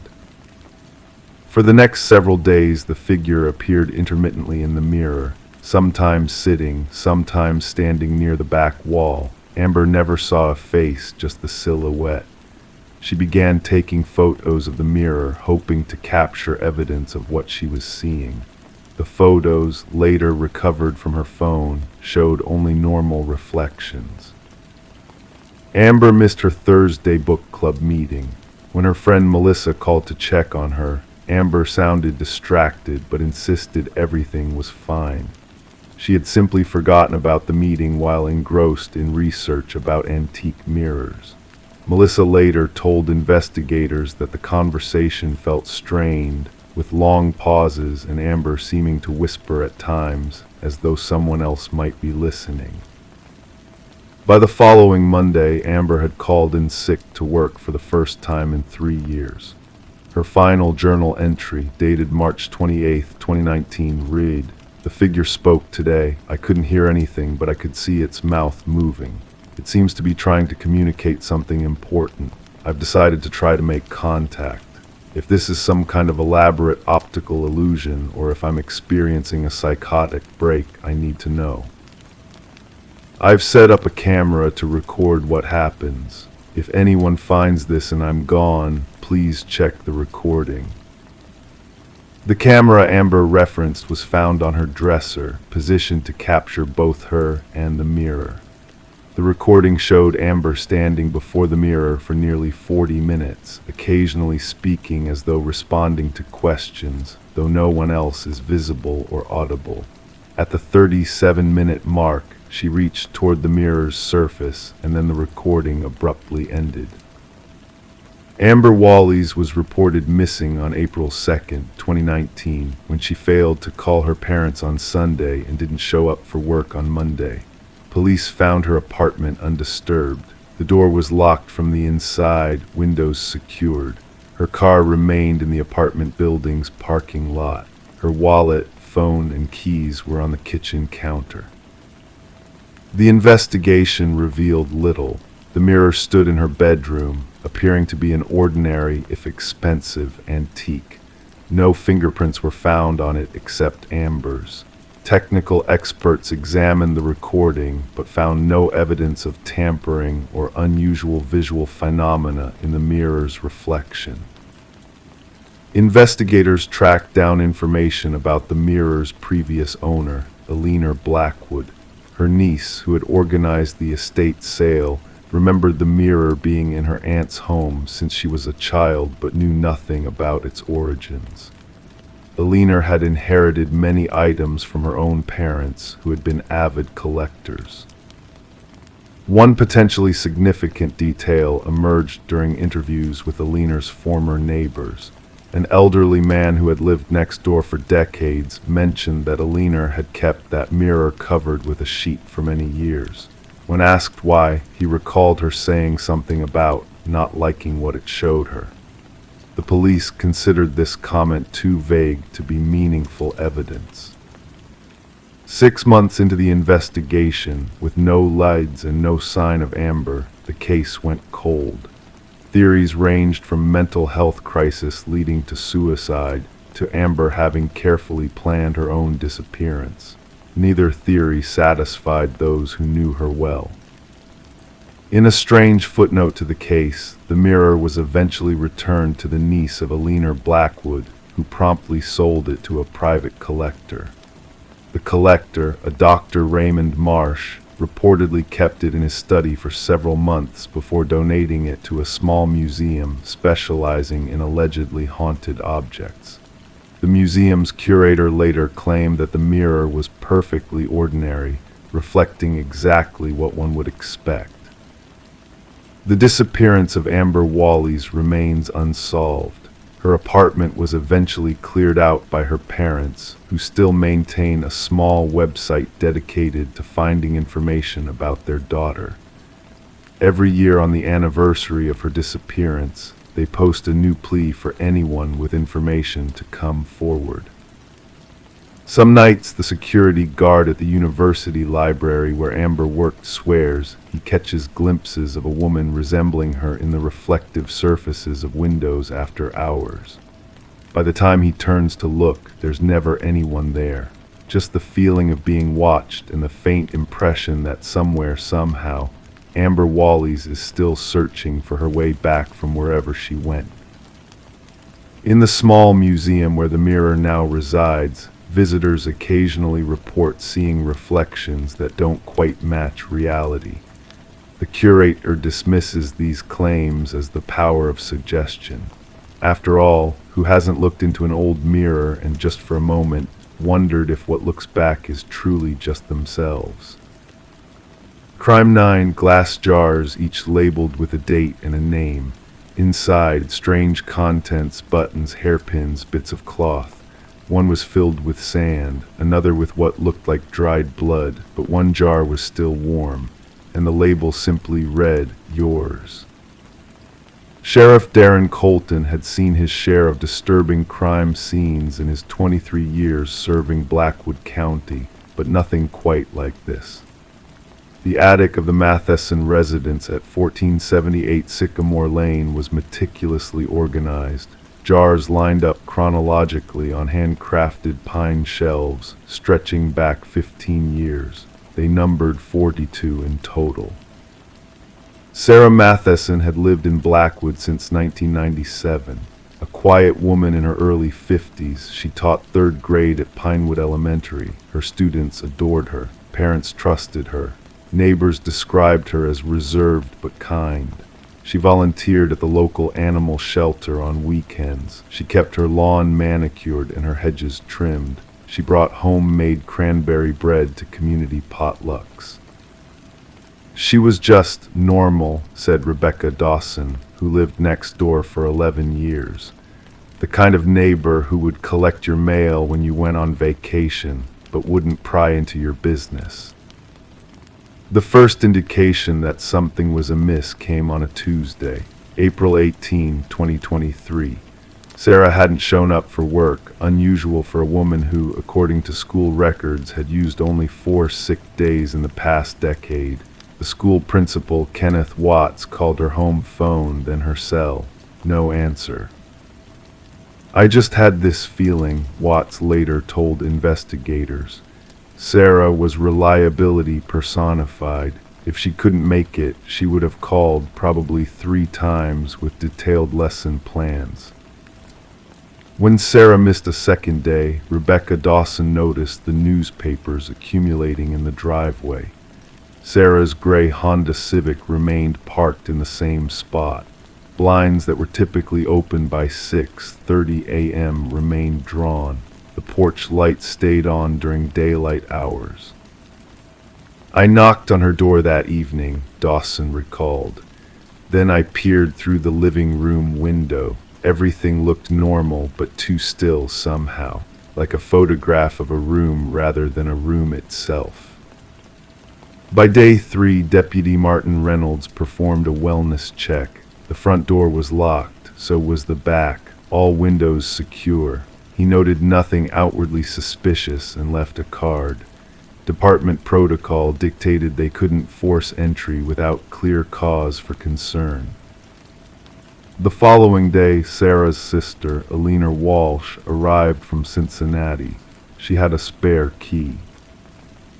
I hadn't heard from Sarah in 4 days, Walsh explained. We usually text every other day at least. I called 37 times. When Alina and Deputy Reynolds entered the house, everything appeared immaculate. No signs of struggle, no evidence of forced entry. The dishwasher had been run recently. The bed was made with hospital corners. A bookmark rested precisely halfway through The Dutch House by Anne Patchett on the nightstand.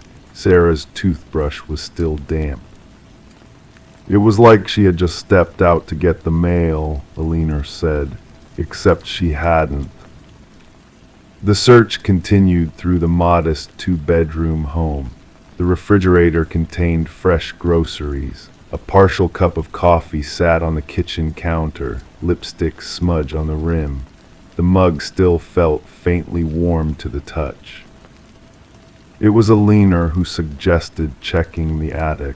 Sarah always said she didn't use it, she explained to investigators. She was afraid of heights, said the pull-down ladder made her dizzy. Deputy Reynolds tugged on the cord, and the ladder descended with a smooth, well-oiled ease, not the movement of a rarely used access point. The attic was unlike the rest of the house. While the living spaces below were homey and modest, the attic had been transformed into something between a laboratory and a shrine. Recessed lighting, climate control, custom shelving, and those jars precisely arranged, meticulously labeled. Martha Kruger, 2008, David Wilson, 2011, Eliza Chen, 2015. Each name matched a missing person case from the surrounding counties. Some had been solved, others remained open. That's when I knew we weren't looking for a missing woman anymore, Sheriff Colton later stated. We were looking for a predator. The investigation revealed that Sarah Matheson was not Sarah Matheson at all. Fingerprint analysis identified her as Judith Lanier, wanted in connection with a string of disappearances across 3 states dating back to 2005. Her actual teaching credentials were forgeries, though masterfully crafted ones. Her background checks had been clean because she had adopted the identity of a real Sarah Matheson, a woman who had died in a car accident in Nevada in 1996.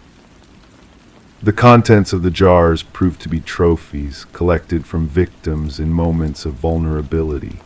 A button from a coat, a thread from a sweater, a pebble from a driveway.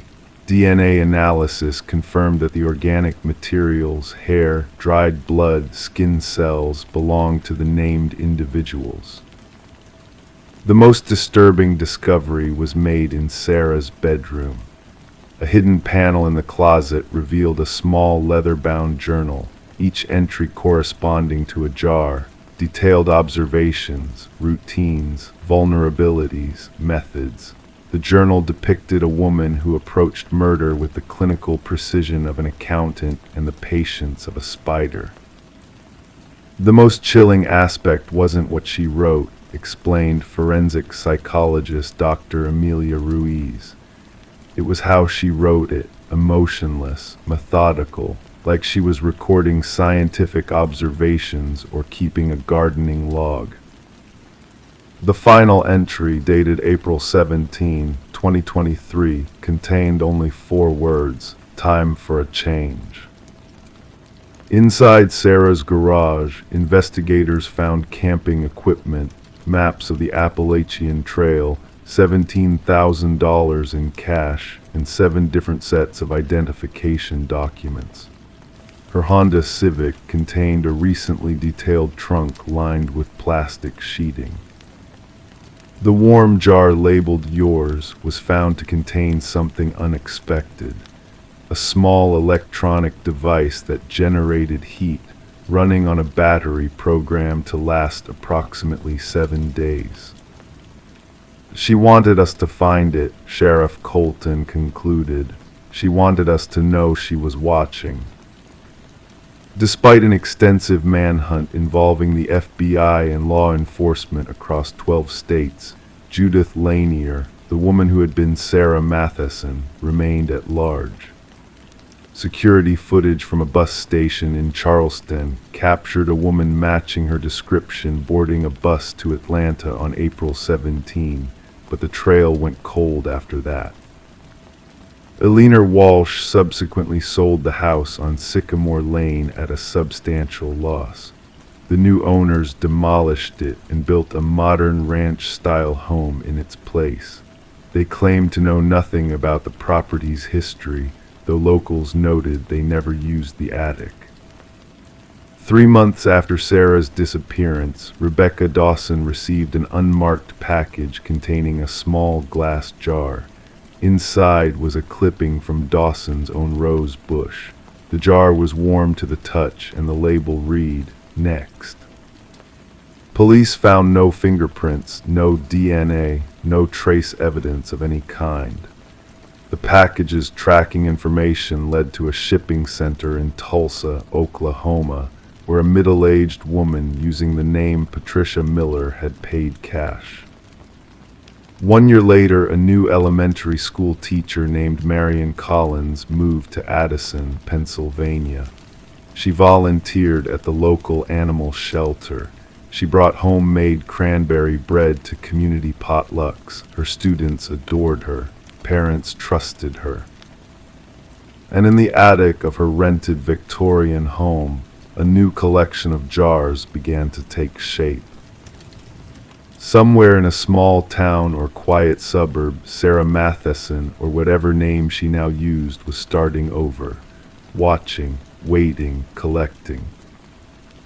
Some say if you listen closely enough on quiet nights, you can hear glass jars being arranged, one by one, with gentle, methodical precision. And if you received a package containing a small glass jar, still warm to the touch, with a handwritten label reading, "Yours," well, by then, it would already be too late. Story 10, The Tale of Whispers in the Walls. The new inhabitants believed it to be just ordinary peeling wallpaper. Yet, as they delicately stripped away the layers, a hidden narrative began to unfold. Inked on the walls, repeatedly inscribed, was a name: Eleanor Winters. This singular name, occupying every corner of the room, etched in a hurried, uneven scrawl, beckoning attention to a story long forgotten. It wasn't the name of the previous proprietors. It didn't appear in any official documentation. However, upon delving into the depths of the online realm, a solitary search result emerged a chilling missing persons case from decades past. And the most unsettling revelation: the woman captured in the faded photograph bore an uncanny resemblance to the one who had handed over the keys to the house Michael and Sarah Klein's enigmatic cellar. Michael and Sarah Klein had never envisioned an immediate renovation of the Victorian-era dwelling. The allure of the old abode, obtained at a surprisingly modest price, and the previous owner, a reserved, refined lady with strands of silver cascading through her dark locks, had seemed keen to part ways, citing a cross-country relocation. Enchanted by the residence's character, its intricate woodwork and towering ceilings narrating tales of a bygone era, the couple found themselves drawn to its mysterious charm. It all commenced with a simple water stain in the master bedroom. Sarah's eyes caught sight of a yellowish blemish spreading across the floral wallpaper.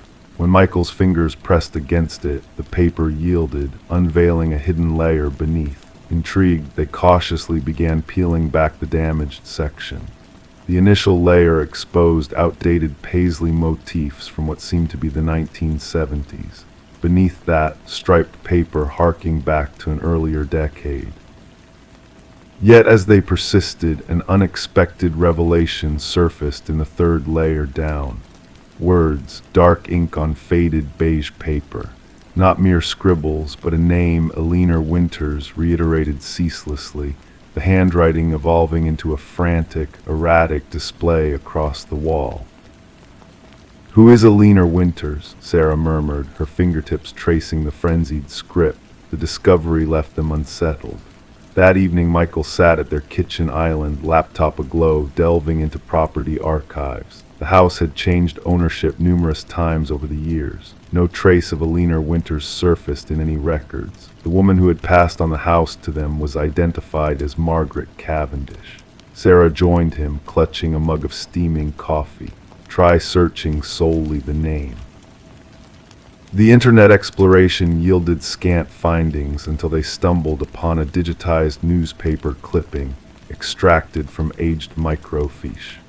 Alina Winters, aged 27, reported missing during the winter season. The monochromatic image portrayed a young woman with dark locks and distinctive eyes mirroring those of Margaret Cavendish, the lady who had relinquished the home to them. "This article dates back 30 years, Michael whispered, his voice barely audible over the hum of the refrigerator.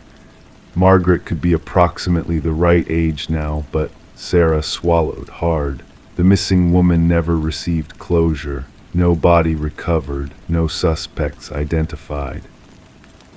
Their intrigue morphed into an all-consuming fixation. Sarah reached out to the former homeowners, retracing steps through county archives. The renovation efforts came to a standstill as they devoted evenings to their impromptu inquiry. They unearthed that Margaret Cavendish had owned the house for a mere 7 months before passing it on to them, an unusual situation considering the extensive paperwork and inspections they had undergone. The retired detective assigned to the cold case had long since bid adieu to the force. Upon Michael's successful tracking down of the retired detective, the man instantly recollected the case. His voice crackled through the speakerphone as he recounted the investigation. Alina Winters was reported missing by her roommate. No signs of a struggle at her residence. Her abandoned car discovered near the highway. The case went cold swiftly, no witnesses, no signs of foul play, simply vanished. Michael hesitated before inquiring, "Did you ever interview a Margaret Cavendish?" A heavy silence hung over the line. "No, the name doesn't ring a bell. Why?" Upon elucidating their discovery and presenting him with side-by-side images of both women via email, the retired detective pledged to make inquiries. Within days, a current force detective reached out, seeking permission to scrutinize the wall. Their abode transformed into an active crime scene. Forensic teams meticulously documented and extracted sections of the wallpaper. Examination unveiled that the ink traced back approximately 3 decades. Handwriting specialists juxtaposed the wall inscriptions with samples of Aliner's script from old journals provided by her kin. The results remained inconclusive. Meanwhile, Sarah stumbled upon a concealed compartment beneath the bedroom closet's floorboards. Within lay a driver's license belonging to Aliner Winters alongside several identification cards bearing varying names. All featured the same visage with subtle distinctions: hair shade, spectacles, countenances. The concluding ID, Margaret Cavendish, aligned with their home's cellar. As authorities endeavored to locate Margaret using the forwarding address she had supplied, they uncovered its non-existence. Her phone line had been disconnected. The bank account that had received their payment had been shuttered. Margaret Cavendish had vanished, reminiscent of Aliner Winters from yesteryears. Then came the revelation that would irrevocably alter the course of the investigation. DNA analysis of hair strands retrieved from deep within the wall cavity matched Aliner Winters.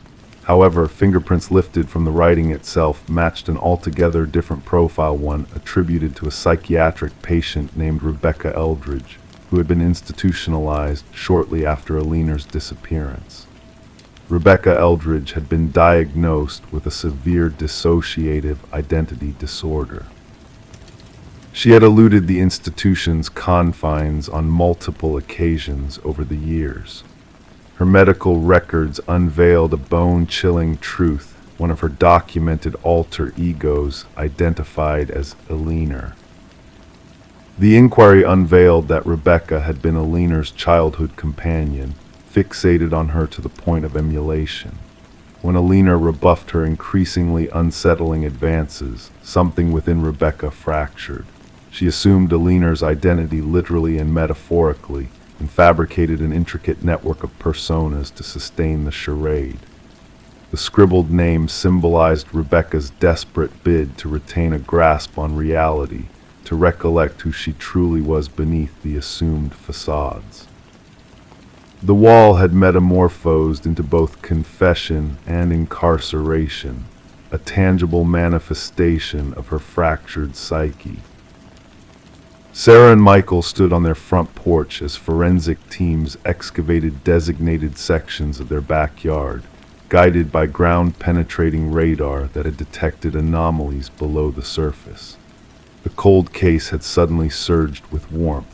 The remains unearthed from beneath the garden belonged to Aliner Winters. Rebecca Eldridge, alias Margaret Cavendish to Michael and Sarah, was eventually apprehended while attempting to cross the border under yet another identity. Confronted with evidence, the persona masquerading as Margaret crumbled, giving way to another identity, one who confessed to Aliner's slaying in a fit of jealousy. The names on the wall had served as both a memorial and a manifestation of guilt, inscribed by a fractured mind striving to cling to shards of truth despite itself. For Aliner's kin, justice arrived 3 decades belatedly. For Michael and Sarah, their envisioned sanctuary became infamous, a footnote in the annals of true crime lore, forever enshrined as the abode where the walls themselves whispered tales of a tragic demise. Story 11: The Enigmatic Dollhouse. She had always avoided the attic, a space of shadows and secrets, until a fierce storm forced her to confront its mysteries. The attic, shrouded in neglect, held forgotten treasures cloaked in dust and cobwebs. Among them, in the dimmest corner, sat an ancient dollhouse, its intricate details capturing a haunting beauty. Each minuscule piece of furniture was meticulously arranged, frozen in time. But as she gazed into the miniature rooms, a sense of unease crept over her. The figures within were not lifeless dolls, but tiny, intricately hand-carved replicas of her own family. Each member was placed with eerie precision, mirroring their positions in the rooms below. However, one figure stood out, the representation of herself, standing near the attic entrance. Rebecca Morgan traced her finger along the dollhouse roof, feeling the slight groove where her miniature counterpart stood.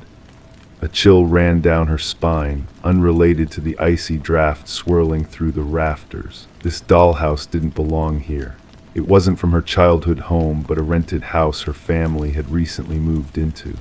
Alarmed, Rebecca contacted the authorities, setting off a chain of events that would unravel a chilling mystery. Law enforcement arrived at the suburban residence to find a family in distress, reluctant to return to the attic. Detective Sarah Harmon, the lead investigator, initially dismissed their fears as mere paranoia, but the intricate craftsmanship of the dollhouse left her unsettled. Each tiny figure bore an uncanny resemblance to the family members, down to the smallest details. Forensic analysis revealed fingerprints on the dollhouse that didn't match any family member. Even more disturbing were microscopic cameras hidden in the figure's eyes, connected to a sophisticated surveillance system beneath the dollhouse. Reviewing the family's movements, investigators uncovered a disturbing revelation. The positions of the miniature figures mirrored not just one evening but multiple days, indicating a prolonged observation of the family's routines. It wasn't just stalking, Detective Harmon explained. It was a disturbing level of obsession, meticulously documented. Further exploration led to the discovery of a hidden basement chamber concealed behind a pantry wall. Evidence suggested someone had been living there, undetected, since before the Morgans arrived. The absence of forced entry puzzled investigators, revealing a dark past linked to the house's previous owners. The digital trail led to an apartment across town, belonging to Martin Wells, the son of the deceased homeowners. His obsession with the property drove him to create a hidden sanctuary below, surveilling the unsuspecting tenants through the dollhouse. Wells' journals and photographs painted a picture of a man consumed by possessive delusion, his need for control manifesting in twisted ways. During interrogation, Wells remained chillingly composed, justifying his actions as a means of asserting authority over his childhood home. His distorted perception turned the family into mere puppets in his elaborate game of control. The Morgans never returned to the house, shattered by the violation of their privacy and security. Rebecca, haunted by the realization that they had been watched and manipulated, found solace in a new home far away. Yet the fear lingered, a specter of unease that followed her into each room, a reminder of the dollhouse's sinister presence. Wells faced charges of stalking, invasion of privacy, and illegal surveillance, his actions sparking a reevaluation of real estate laws. The judge, recognizing the profound trauma inflicted upon the Morgan family, condemned Wells for his heinous violation of their lives. As criminologists delved into the case, they shuddered at the thought of how long Wells might have operated unnoticed. His intricate web of surveillance stretched across multiple properties, a disturbing legacy of voyeurism and manipulation. Rebecca, scarred by the ordeal, removed all traces of miniatures from her new home, a silent vow to break free from the shadows of the past. Yet in quiet moments, she couldn't shake the feeling of being watched, a lingering dread that whispered of unseen eyes and hidden truths waiting to be unveiled in the darkness. Story 12: The Whispers of the Forgotten. She desired to refresh the nursery's look before the little one's arrival. The walls wore a faded blue hue, a color that had witnessed countless tales within its ancient layers. As she applied the first coat of white paint, a hidden secret emerged from beneath the faint outline of letters, gradually becoming clearer and more defined, a message etched beneath the surface. "Don't let it hear you," her breath hitched in her throat. Stepping back, her eyes caught sight of its tiny handprints imprinted in the fresh paint. positioned too high on the wall for any child to reach. This discovery within the nursery of the Morgan residence marked the inception of what investigators later dubbed the Whispering House case. The young couple had acquired the Victorian-style home just a few months prior for a remarkably low price. The real estate agent had only mentioned minor cosmetic issues, omitting any reference to the property's shadowy past. Detective Sarah Klein rang the doorbell, clutching her notebook. A woman answered, her pregnant belly protruding beneath her paint-stained overalls. Dark circles rimmed her tired eyes. It was evident she hadn't found rest in days. The detective observed the woman's trembling hands as she recounted finding the message and the mysterious handprints. The previous owners vanished suddenly, the woman explained. The neighbors mentioned they departed in the dead of night. No moving truck, just their essentials packed into the car. Walking through the historic home, Detective Klein's footsteps echoed against the creaking floorboards. Standing in the nursery, she scrutinized the partially painted wall. The message still lingered where the painting had been abruptly halted. Adjacent to it, 5 small handprints pressed into the wet paint, positioned at adult height. Back at the precinct, Detective Klein delved into records regarding the property. The house had changed owners 8 times in 30 years, a remarkably high turnover rate. Each family had resided there for less than 2 years. More troubling were the child welfare reports filed for 3 of those families. Children had reported whispers from the walls and someone watching them sleep. The detective delved deeper, seeking construction records and historical documents. The house had once belonged to Eleanor Blackwood, a wealthy widow without children of her own, who had run a small orphanage from the premises during the early industrial era. Newspaper clippings referenced 5 children who had vanished from her care. Authorities back then suspected they had fled, a common occurrence for orphans in that era. When Eleanor passed away, workers renovating the house stumbled upon a sealed room behind the nursery wall. Inside, they discovered children's belongings, tiny shoes, toys, and clothing, but no remains. The case turned cold and was stashed away in dusty archives. Detective Klein interviewed former residents, piecing together a chilling pattern.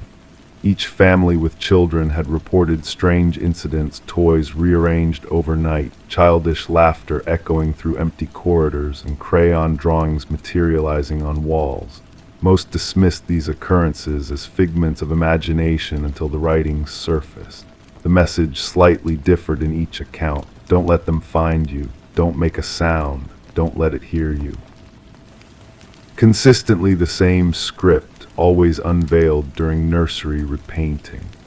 A forensic linguist analyzed photographs of the writing and confirmed it matched samples from Eleanor Blackwood's journals. Even more unsettling were the handprints uniform in size and positioning over decades, despite different children inhabiting the home. The investigation took a sinister turn when the detective convinced the current owners to permit ground-penetrating radar in the basement. The technician pointed out anomalies in the readings, 5 distinct shapes beneath the concrete floor, each roughly child-sized. Workers broke through the concrete, exposing a grim revelation: 5 small sets of remains arranged in a circle. Forensic analysis indicated the children had perished during Eleanor's ownership of the house. Each child still wore a pendant engraved with their name, the 5 orphans who had supposedly fled. Detective ordered luminol sprayed throughout the nursery.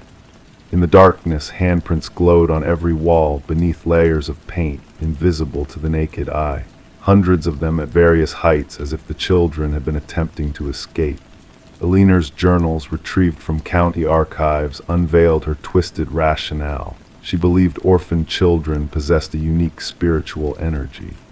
By confining them in the hidden room, she believed she could tap into their life force to prolong her own existence. The children had etched their warnings into the wall with fingernails and bits of metal, hoping future inhabitants would uncover their fate.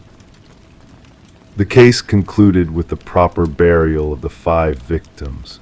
Their names were finally documented not as runaways but as murder victims. The house remained vacant thereafter, the pregnant couple refusing to step foot back inside even to retrieve their belongings. Detective Klein submitted her final report, enclosing photographs of the handprints illuminated by luminol and the message beneath the paint. She noted that while justice had been served for the original victims, an inexplicable presence lingered in that house, something that continued to reach out through layers of paint and time. The nursery walls were dismantled during the cleanup process, yet workers reported hearing children's whispers emanating from within the debris. Each one declined to return after their shift concluded. The house was eventually condemned, another cold case stored in a dusty cabinet, a tangible closure, but spiritual queries that would forever remain unanswered. The detective retained one photograph from the case, 5 luminol handprints glowing in the darkness, a haunting reminder that certain crimes leave indelible marks that no amount of fresh paint can conceal. Story 13. The worn envelope, aged and tinged with yellowing edges, held a fresh stamp, as if just whisked from the post office.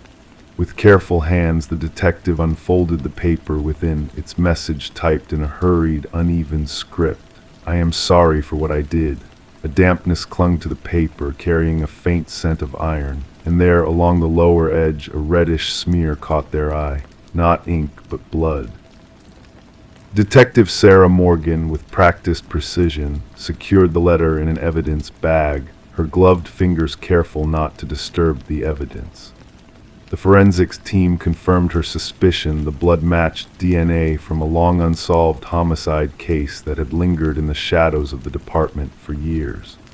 The victim, a bright young journalist named Rebecca Warren, had been discovered in her apartment, the scene marred by multiple stab wounds. Her laptop gone, her notes scattered, hinting that her demise was tied to an article she was pursuing. The case had grown cold, despite tireless efforts and countless dead ends, and now this cryptic letter had found its way to the homicide division, carrying only those haunting words, I am sorry for what I did.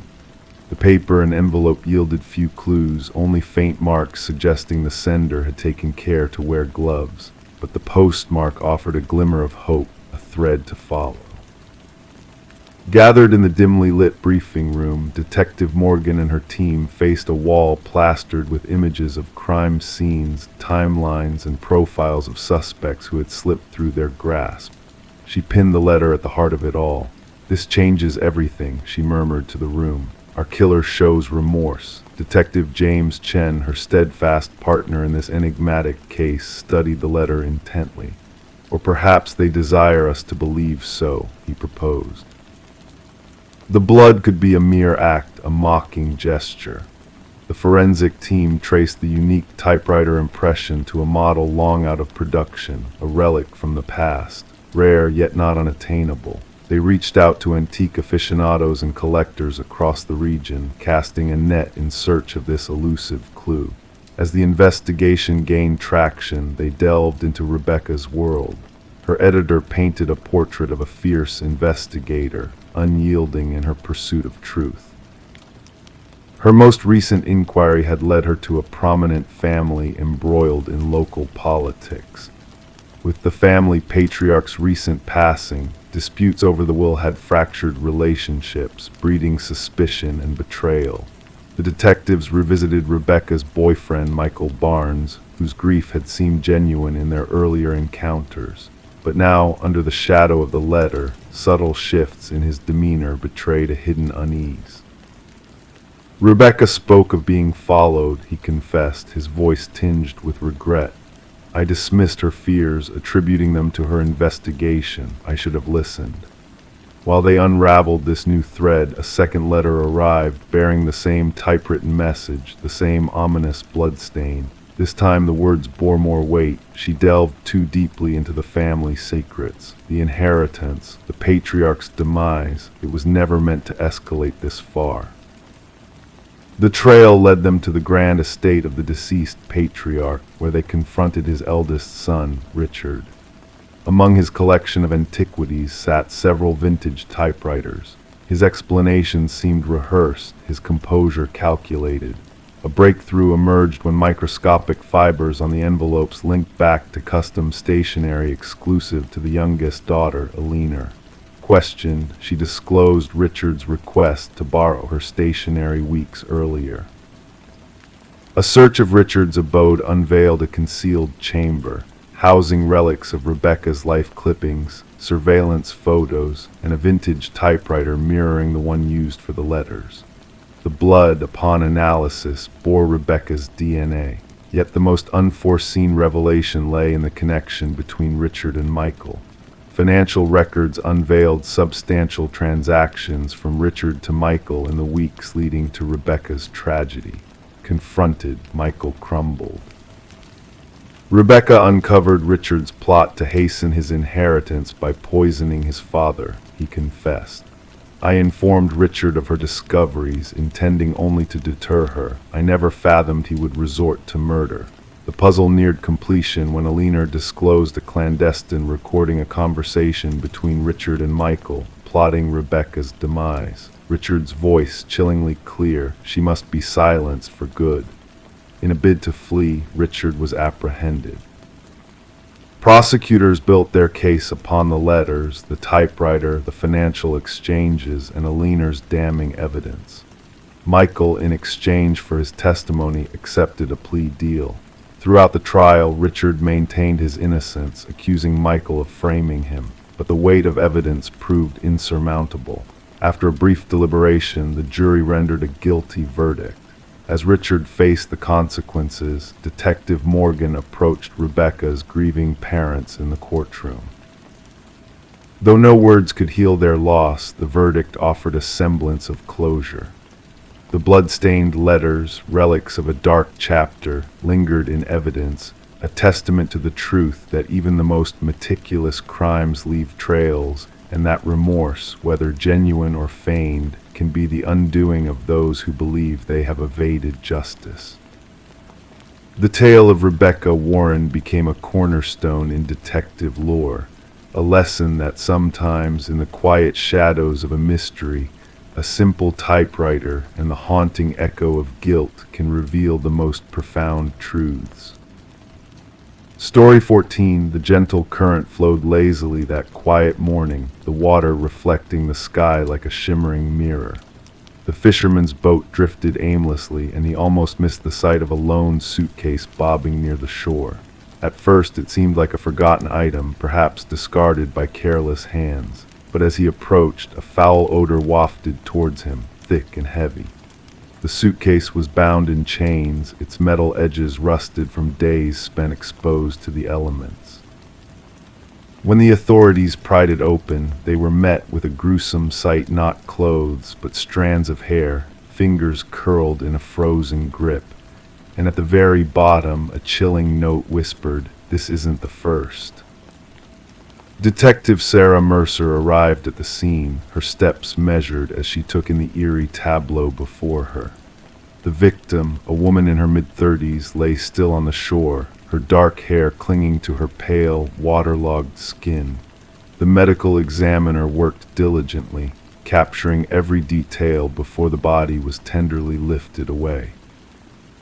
What struck Mercer was not just the brutality of the crime, but the strange care taken in presenting the victim manicured nails, freshly styled hair, clad in expensive attire. "She was not killed here," Mercer murmured, watching the water lap against the muddy bank.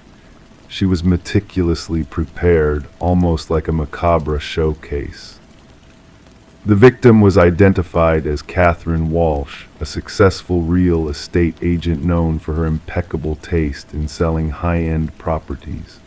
Divorced and childless, she led a solitary life in an affluent neighborhood. Colleagues spoke of her ambition, her precision, her guarded privacy. Her disappearance was reported by her assistant when she failed to show up for a crucial showing to potential wealthy clients. She would never miss that appointment, the assistant insisted, her voice trembling. That sale was everything to her. As investigators combed through Walsh's immaculate home, they found everything impeccably arranged, a place for everything and everything in its place. But a slight anomaly caught their eye, a drawer left slightly ajar in her home office.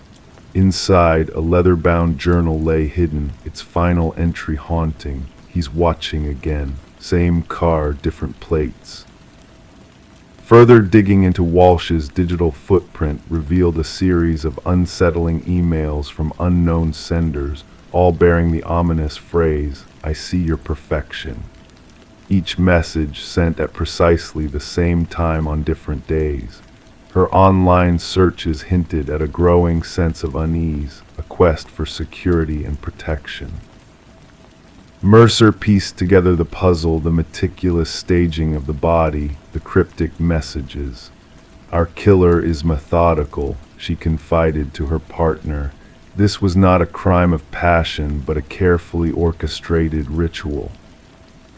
A breakthrough came unexpectedly from a local pawnshop owner who recognized Walsh's distinctive emerald necklace among his wares. The culprit turned out to be Michael Linden, a nondescript maintenance worker with a penchant for invisibility. Surveillance footage revealed his repeated visits to Walsh's building, sometimes with his maintenance cart, sometimes without, always during her absences.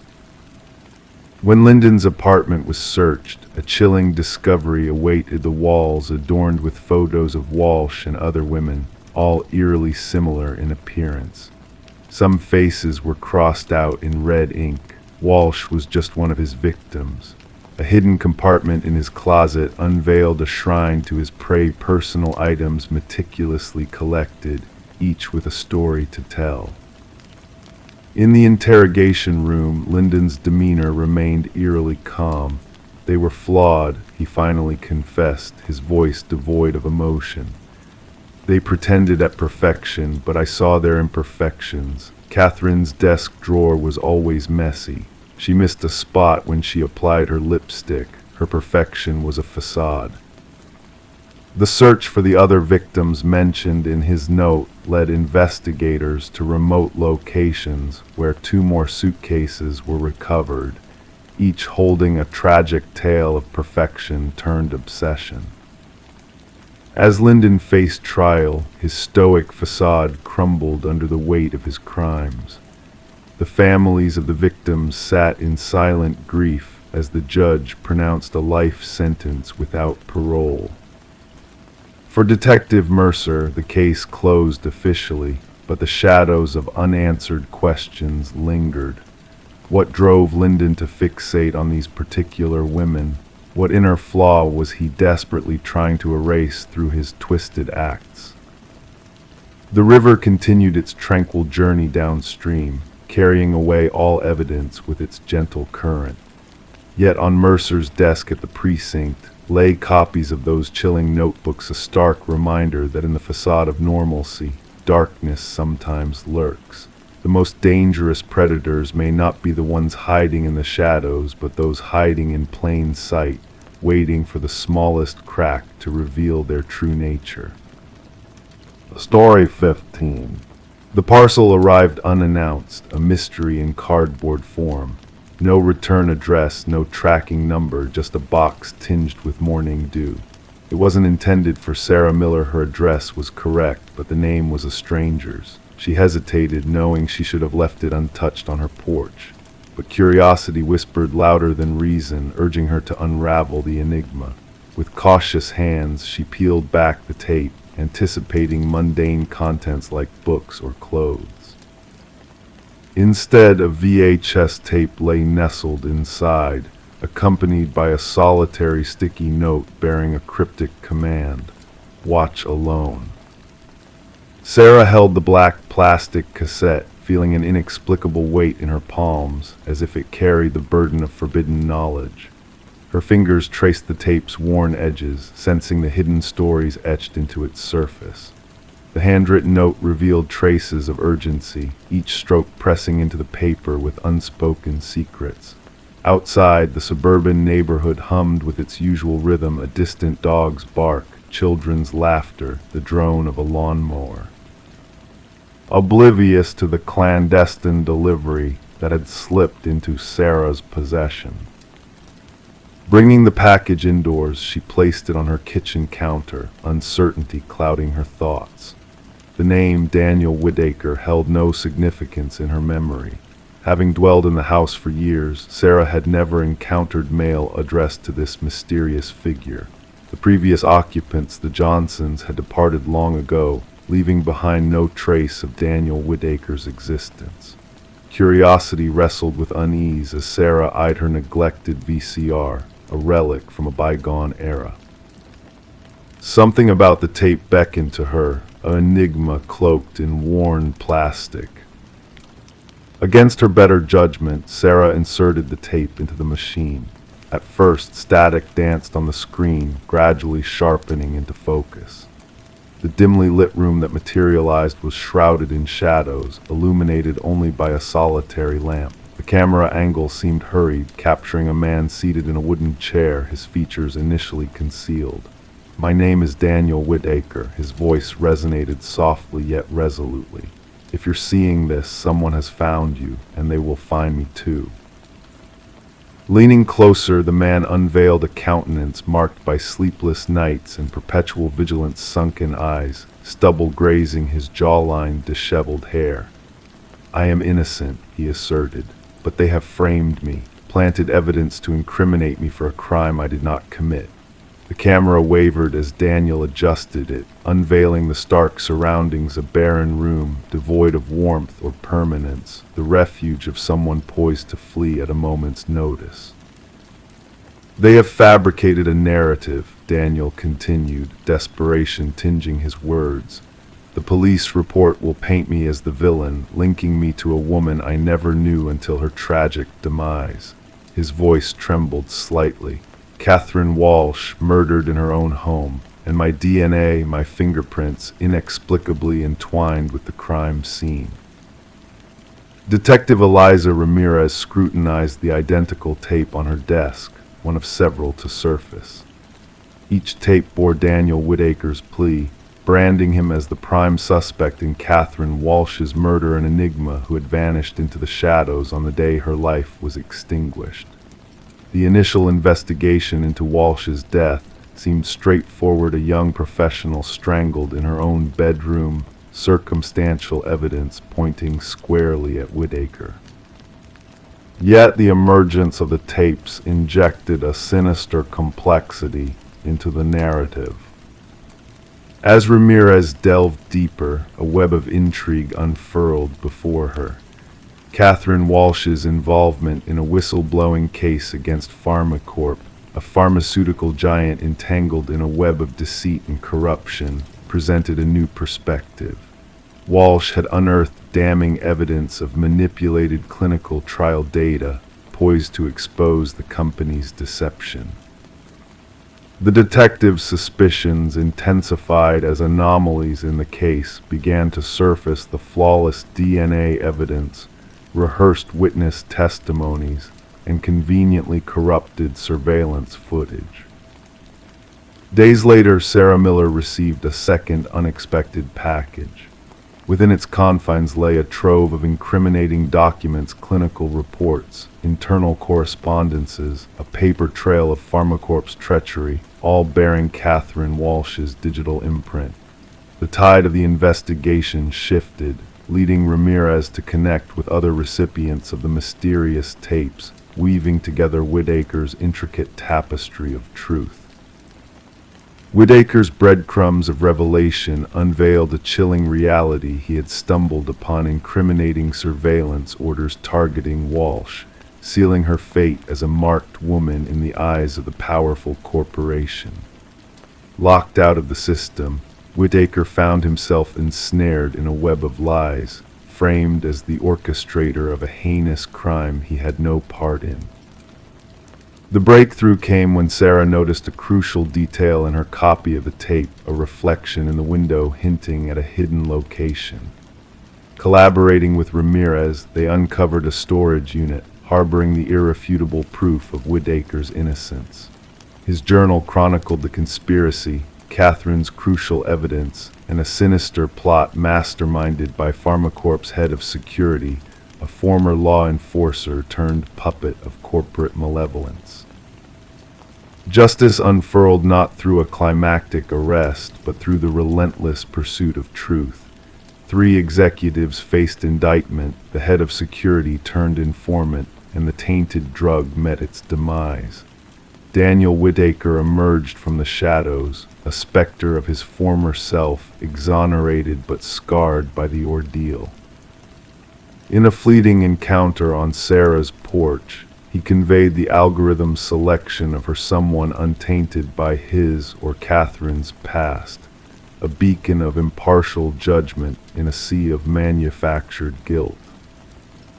The VHS tapes, relics of a clandestine odyssey, became artifacts of a harrowing saga where the boundaries between truth and deceit blurred. A reminder that sometimes justice arrives in enigmatic parcels, bearing unfamiliar names, awaiting the curious souls willing to unveil their secrets in the gloaming hours of the night. Story 16. In the quiet suburban neighborhood where Sarah Miller resided, a mysterious key arrived in the mail one day.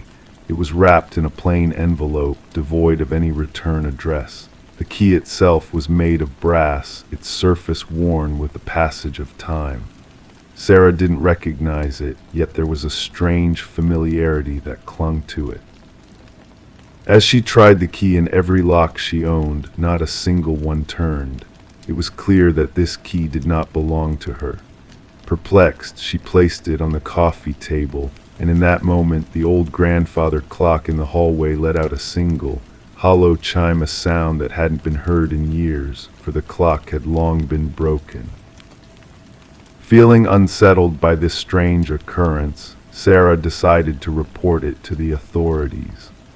What seemed like a simple mishap soon unfurled into a chilling criminal investigation that would shake the foundation of the neighborhood. The responding officer, upon hearing Sarah's story, initially brushed off her concerns, attributing the key's arrival to a possible mistake. However, Sarah's gut feeling told her otherwise. She insisted that something was amiss. Reluctantly, the officer took the key as evidence, placing it in a small evidence bag, setting in motion a series of events that would lead to a harrowing discovery. Detective Robert Harmon, a seasoned investigator with a keen intuition, received the case file during the morning briefing. The brass key sat on his desk, seemingly unremarkable yet exuding an unsettling aura. Background checks on Sarah revealed no criminal history. She was a retired high school English teacher, a widow with grown children living far away. There was nothing in her records to suggest any wrongdoing.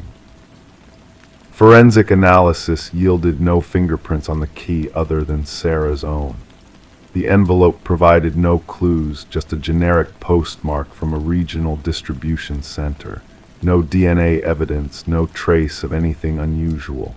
The key, a standard Schlage, showed signs of wear, indicating it had been in use for several years. The breakthrough in the case came when Detective Harmon decided to cross-reference the key's unique pattern with the department database. It led to a cold case from 7 years prior, where a similar key pattern was linked to a storage unit containing disturbing evidence, a grim collection of blood-stained carpet, tools, and photographs of unidentified women, some of whom were missing persons. The original investigation had hit a dead end due to lack of evidence. Harmon delved into the dusty case files, uncovering a trail that led to Harold Jenkins, a former neighbor of Sarah's. Jenkins had a shadowy past, with gaps in his employment history and a penchant for relocating frequently. As the investigation progressed, a dark truth began to emerge. Jenkins had meticulously planned his crimes, leaving behind a trail of horror that spanned nearly a decade. The discovery of a hidden room filled with identical brass keys, each bearing a name and date, revealed the extent of his atrocities. Buried behind Jenkins' cabin, investigators unearthed multiple bodies, each a grim testament to his twisted actions. Sarah, caught in the midst of this nightmare, was provided with round-the-clock protection as the manhunt for Jenkins intensified nationwide. The hunt for Jenkins culminated in a tense standoff, ending in his tragic demise. Inside a journal found near his body were detailed confessions of his crimes, along with a chilling message directed at Sarah.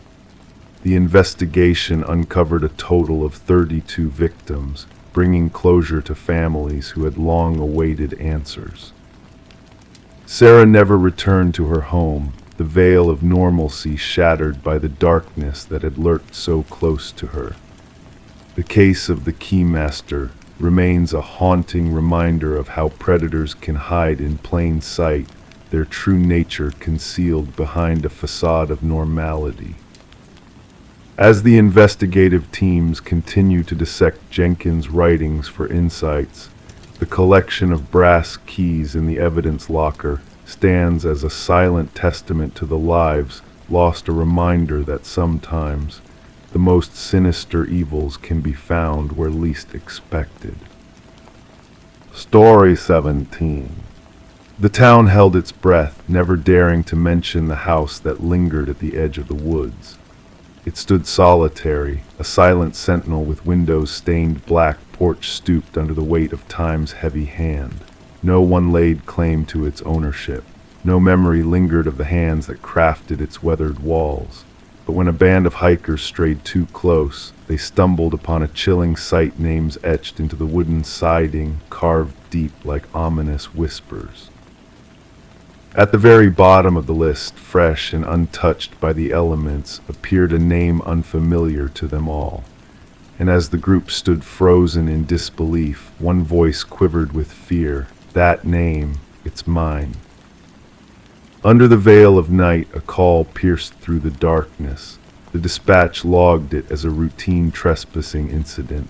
The voice on the line belonged to Mason Wright, the lead hiker who had uncovered his own name carved into the forsaken house.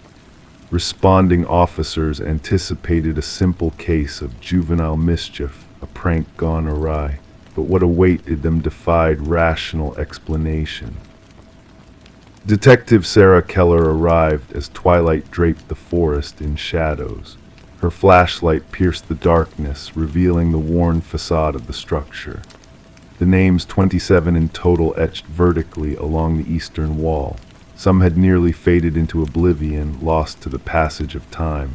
Others remained sharp as if freshly carved. And at the very bottom, Mason Wright, the incision still bearing traces of newly hewn wood. "I've never set foot here before," Mason insisted, his breath materializing in the frigid air. "I can't fathom how my name came to be here." Thus began the inquiry, delving into the backgrounds of each name inscribed on that haunted wall. The findings sent chills down the spines of the detective team. Every name belonged to an individual reported missing over the span of 4 decades. Some cases had grown cold, while others remained open. Yet a common thread wove through them. All the vanished souls had been last seen hiking alone. Forensic experts meticulously documented each carving, noting the varying depths, techniques, and weathering patterns. The oldest name, Rebecca Hansen, aligned with a missing persons case from 37 years past. The records painted a grim picture of a young woman who ventured into those very woods, never to return. Search efforts yielded naught but a lone hiking boot beside a babbling stream. Detective Keller interrogated Mason at length, His account remained unwavering. He bore no ties to the area beyond that ill-fated hike with 4 friends. They had picked the trail at random, guided by an online suggestion. Nothing in his past linked him to the other names adorning the wall. The focus shifted to Mason's companions. Emily Chen, the group's photographer, offered snapshots captured during their trek. Upon scrutinizing the images, analysts uncovered a disquieting presence, a blurred figure haunting the background of 3 distinct photographs. A spectral form, tall and slender, perpetually obscured by the foliage. "We never encountered anyone else on the trail," Emily attested. "We would have remembered." Instructing a search of the house's interior, Detective Keller led the team into the abandoned abode. Dust blanketed every surface, furniture lay broken and forgot. Yet in the bowels of the basement, a chilling revelation awaited. Personal effects of the missing hikers lay meticulously arranged on wooden shelves. Watches, backpacks, cameras, wallets. Each labeled with a name corresponding to those on the exterior wall. As technicians cataloged the evidence, a grim truth emerged beneath the harsh glow of ultraviolet light. Traces of blood staining the concrete floor, remnants of attempts to erase the past. While ground-penetrating radar yielded no subterranean graves beneath the house, cadaver dogs repeatedly alerted to a dense thicket at the property's rear. Amidst the escalating investigation, Detective Keller observed a disconcerting shift in Mason Wright's demeanor. He reported eerie phenomena, whispers echoing outside his dwelling, enigmatic footprints leading to his doorstep but vanishing without a trace, shadowy forms lurking in the periphery. The department assigned an officer to safeguard him, yet Mason's paranoia spiraled unchecked. A breakthrough emerged with the unearthing of buried land records in county archives. The house had belonged to a reclusive huntsman named Victor Blackwood. Neighbors spoke of fleeting encounters with a towering, gaunt recluse who shunned society. Blackwood vanished inexplicably 15 years prior, his disappearance left uninvestigated. Armed with a warrant, Detective Keller led a deep delve into the surrounding forest. The search party stumbled upon crude hunting blinds strategically positioned along frequented trails. Within one blind, a journal lay, chronicling meticulous observations, hiker descriptions, routes, gear, and behaviors. The script bore a chilling resemblance to Victor Blackwood's sparse writings. Entries evolved from hunting techniques for wildlife to a macabre fixation on human quarry, elaborate accounts of selecting and stalking each victim etched across the final pages. A manhunt unfurled for Blackwood, spanning multiple jurisdictions. Helicopters equipped with thermal imaging scanned the expanse, tactical units scouring every crevice and cavern. Yet the elusive figure remained beyond reach. Mason Wright ceased responding to calls. Officers dispatched to his residence found it deserted, his rooms devoid of life. Upon his bedroom wall, a fresh incision spelled out a single phrase: "The hunter becomes the hunted." Weeks passed with no trace of Mason. Then, within Blackwood's dwelling during a secondary sweep, forensic technicians unearthed a harrowing secret. Concealed behind a false panel in the basement lay a workshop stocked with woodworking tools, jars of preservatives, and a freshly carved wooden piece bearing a new name awaiting its place on the exterior wall. The name belonged to the lead forensic analyst who had probed the house during the initial investigation. The analyst had called in sick that morning, unreachable by phone. Authorities erected a vigilant perimeter around the house. Cameras surveilled every approach, motion sensors poised for any intrusion. The trap was set. 3 nights elapsed before sensors blared a warning. Surveillance footage captured a figure emerging from the forest, towering and gaunt, moving with an unnatural fluidity. As tactical teams closed in, the cameras faltered, then regained focus. The figure had vanished into thin air. To this day, the house remains under constant watch. Mason Wright and the forensic analyst slipped beyond the grasp of law enforcement. The pursuit endures, resources diverted as similar vanishings plague wooded realms afar. The names carved on that wall have become a whispered legend among investigators. Some officers dare not speak them aloud, while others shun the case entirely. Local hikers skirt the house's vicinity, fearful that mere mention may seal their fate among those silent, spectral names. Story 18. The ancient box lay hidden beneath layers of clutter in the attic, a forgotten relic left behind by the house's previous inhabitants. Among its contents were faded Polaroids, capturing moments of joy and celebration, birthdays, family gatherings, mundane yet cherished memories. But as she reached the final photograph, the atmosphere shifted. In that eerie image taken in her own living room, the familiar furniture and decor stood unchanged, yet the family captured within was not hers. And there, lurking in the shadows, a figure stood in the hallway, a silent observer, a ghostly presence. Rebecca felt a shiver crawl up her spine as she gazed at the unsettling scene frozen in time. Her hands trembled slightly, causing the edges of the photograph to quiver in response. Descending the creaking wooden stairs, she carried the photograph down to the kitchen, where the harsh fluorescent light illuminated the uncanny resemblance between the setting in the picture and her own home. The archway, the molding, the bay window all mirrored perfectly. This was unmistakably her house, yet inhabited by strangers from the past. Enter Detective Morgan, a seasoned investigator clad in a worn leather jacket, his gaze sharp and penetrating. With a meticulous air, he examined the photograph, turning it over to reveal a blank back.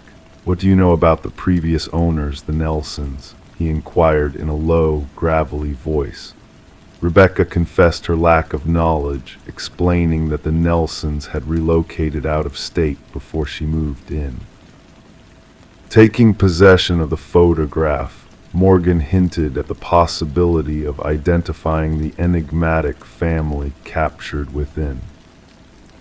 The investigation unfolded quietly, unraveling a web of disappearances and unanswered questions. The house had changed hands over the years, each family vanishing without a trace after precisely 1 year of residence. The Sutherlands, the missing family in the photograph, had left behind no clues to their sudden departure. Forensic analysis dated the Polaroid to 15 years prior, revealing peculiar details that hinted at a staged composition. Enhanced imaging unveiled the shadowy figure in the hallway, tall, male, cloaked in darkness, a silent sentinel watching from the periphery. As the pieces of the puzzle fell into place, a chilling pattern emerged. Families came and went, leaving behind a haunting legacy of unexplained absences. The house itself held dark secrets, rooted in its construction by a mysterious architect named Samuel Whitfield. Whitfield's shadow loomed large over the investigation, his presence felt in every vanished family, in every hidden room and concealed crawlspace. When the basement was breached, the truth emerged in a wave of decay and despair. The missing families, preserved in a macabre tableau, bore witness to a twisted legacy of obsession and malevolence. Rebecca, now a mere pawn in a sinister game, sought refuge under police protection as the darkness closed in around her. The eerie silence of the empty house echoed with whispers of the past, of a phantom architect who defied death and time itself.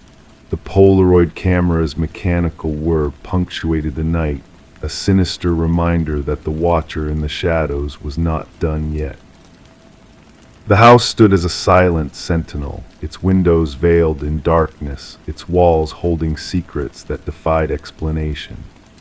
Samuel Whitfield, if that was truly his name, remained a spectral enigma, his legacy haunting those who dared to uncover the truth.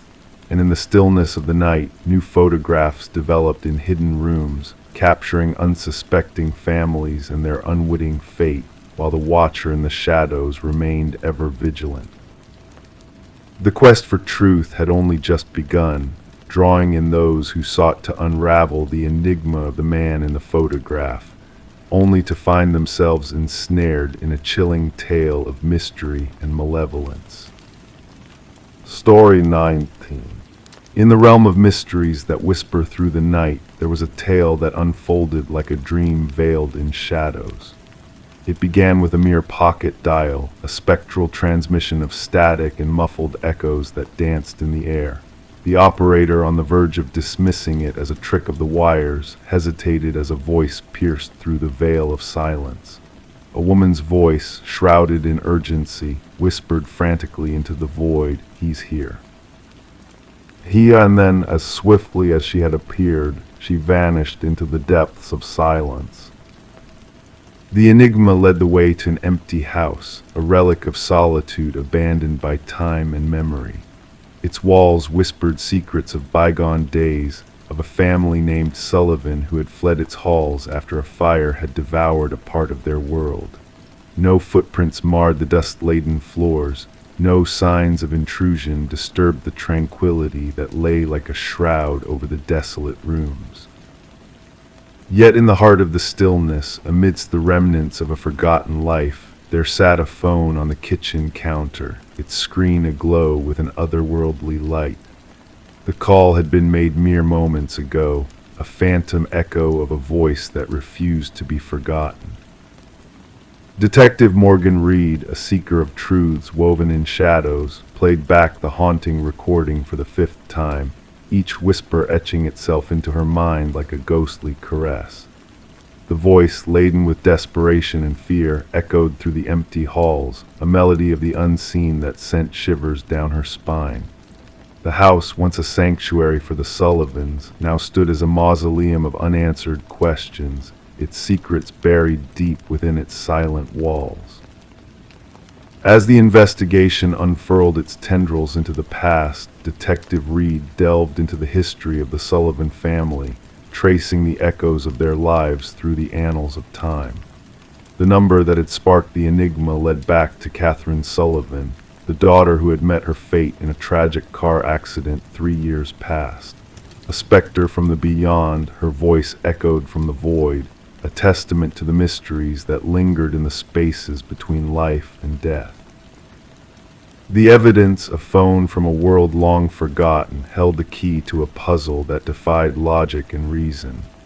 The forensic team sifted through the remnants of the past, seeking answers in the whispers of the night. Fingerprints eluded their grasp, footprints vanished into the mists of time, leaving behind only the echo of a voice that refused to be silenced. The heart of the investigation lay in those 11 seconds of static and breath, a spectral symphony that echoed across the divide between the living and the dead. Voice analysis wove a tapestry of truth, confirming the impossible with a certainty that sent shivers through the hearts of those who dared to listen. The timestamp, a harbinger of fate, revealed a chilling truth. The call had occurred at the precise moment of Catherine's passing, a convergence of worlds bound by a thread of destiny. As the investigation unfurled its shadows, Detective Reed and her partner, Detective Walsh, ventured into the labyrinth of the past, seeking answers in the whispers of the forgotten.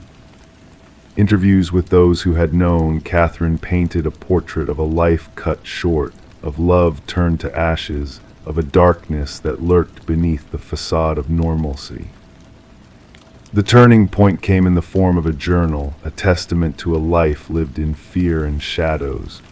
Catherine's words, etched in ink, spoke of a love twisted into a nightmare, of a soul trapped in a web of deceit. The final entry, a plea from beyond the grave, whispered of a darkness that lurked in the heart of the one she had once trusted. Confronted with the echoes of the past, Mark Jennings, the specter of Catherine's life, found himself ensnared in a web of his own making.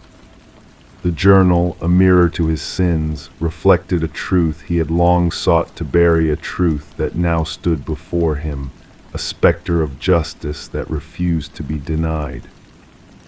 As the shadows of the past unfurled their tendrils, the truth emerged from the depths of silence. The buried phone, a relic of a life cut short, bore witness to a tragedy that had long been veiled in shadows. Deleted texts, a testament to a life snuffed out too soon, revealed a truth that could no longer be denied. In the heart of the darkness, justice awaited its reckoning. Mark's web of lies unraveled, his facade of innocence torn asunder by the weight of his sins. The whispers of the past, the echoes of a life cut short, converged in a symphony of truth that echoed through the halls of justice. As the gavel fell, sealing Mark's fate, Catherine's mother clutched the journal to her chest, a beacon of light in a world veiled in shadows. Justice, a specter of the past, had finally found its mark, not through supernatural means, but through the voice that had refused to be silenced. And so the phone from the abandoned house, a relic of a life cut short, now lay dormant in the evidence locker, a reminder of the mysteries that linger in the spaces between light and darkness.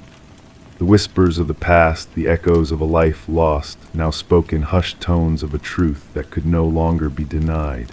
And in the stillness of the night, as officers passed by its silent form, they swore they heard it ring a spectral echo of a voice that refused to be forgotten.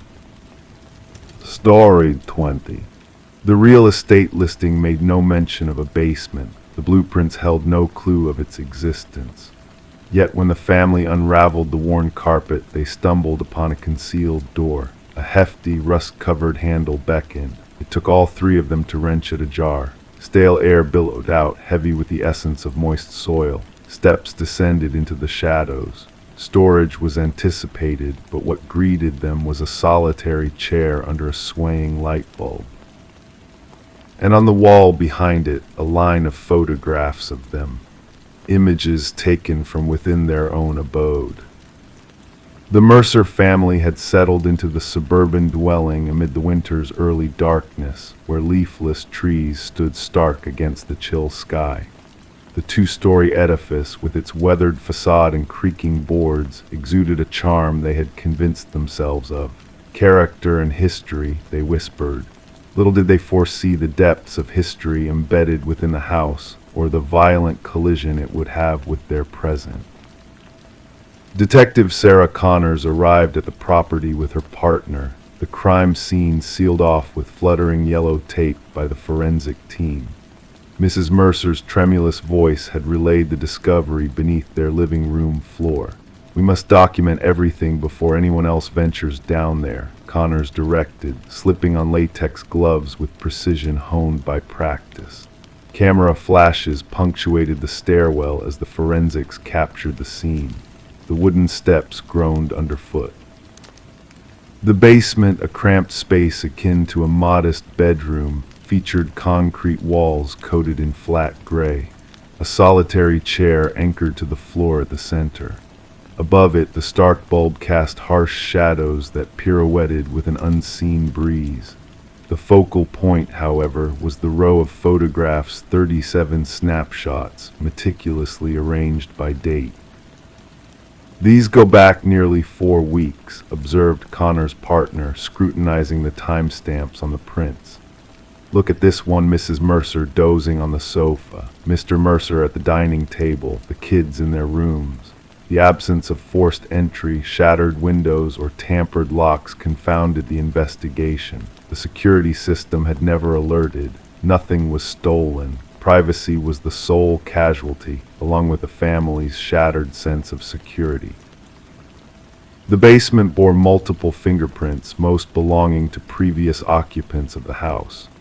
Records unveiled a turbulent history of 6 different owners in the past decade, each departing within a year, selling at diminishing prices. None had ever disclosed the existence of a basement.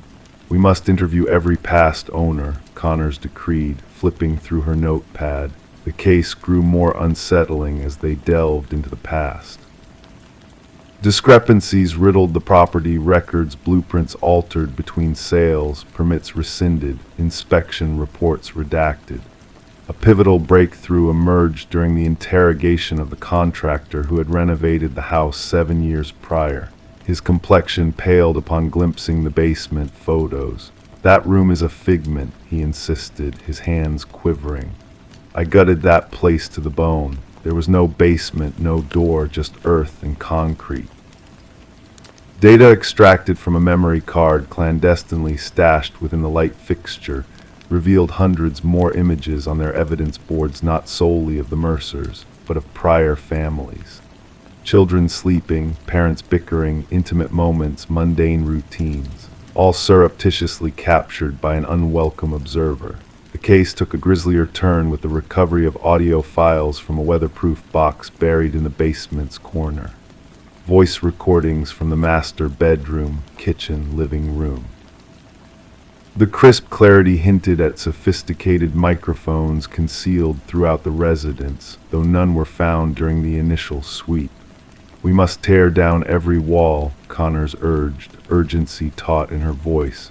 "Inspect air vents, light fixtures, electrical outlets. The culprit has been surveilling these families for years." Beyond the photographic wall, investigators unearthed a narrow passage leading to a monitoring station, a desk, a chair, a laptop linked to wireless cameras, and a journal teeming with meticulous observations on each household that had dwelt within the premises. Their routines, schedules, disputes, vulnerabilities. The script mirrored the handwriting of the house's original builder, Edward Kelvin. Public records indicated his demise during construction, a detail increasingly dubious as the inquiry unfolded. No death certificate existed, no funeral arrangements undertaken. Edward Kelvin had vanished from official annals. The journal's concluding entries spiraled into incoherence. Phrases like "they never looked beneath" and "they never perceived me" recurred. The final page bore a solitary sentence: "The subsequent family arrives tomorrow." Fingerprint scrutiny corroborated the detective's growing suspicion Edward Kelvin had never departed from the house he erected. He had merely retreated into its concealed recesses, crafting a maze of vantage points to monitor the families who presumed solitary occupancy. The manhunt spanned 3 days. They discovered him huddled within a crawl space betwixt the second-floor chambers, his frame gaunt and sinewy, adapted to navigating the narrow passages he had crafted within the walls. His eyes blinked against the glare of the torchlight, unaccustomed to direct radiance. During interrogation, Kelvin spoke of the families as though they were actors in his private drama. He described watching them with the detached scrutiny of a scientist studying specimens. He had not physically intruded, pilfered, or disrupted their lives. He had merely observed, recorded, documented. "They welcomed me," he informed the investigators, his tone soft and rational. "They inked the deeds, they became mine." A psychiatric evaluation deemed Kelvin to be plagued by severe delusions, perceiving himself as a custodian of the home rather than an interloper. The families were transient guests in what he deemed his eternal abode. The Mercers refrained from revisiting the property. Like their predecessors, they fled, taking only essentials in suitcases. The house stood vacant as the legal process unfolded. The trial unveiled the extent of Kelvin's surveillance network, hidden chambers accessible solely through crawl spaces, observation points woven into the framework, meticulously devised ere the first brick was laid. The domicile had been crafted as a voyeuristic apparatus from inception, its inhabitants unwitting subjects in Kelvin's obsessive chronicles. At the jury's decree, Kelvin remained impassive. He had retreated into the labyrinth of his psyche, where he could still navigate the unseen corridors of the house that now existed solely in recollection. The property was eventually razed, the earth beneath it excavated and replaced. Yet, for the families that had dwelt there, the violation endured. They were haunted not by what was purloined from them, but by what lay concealed, watching, eavesdropping, documenting their most intimate moments from within the walls they had trusted to shield them. At times, in hushed instants, they found themselves glancing skyward at air vents, light fixtures, the junctures of walls and ceilings, pondering if they were truly solitary now, pondering if they ever had been.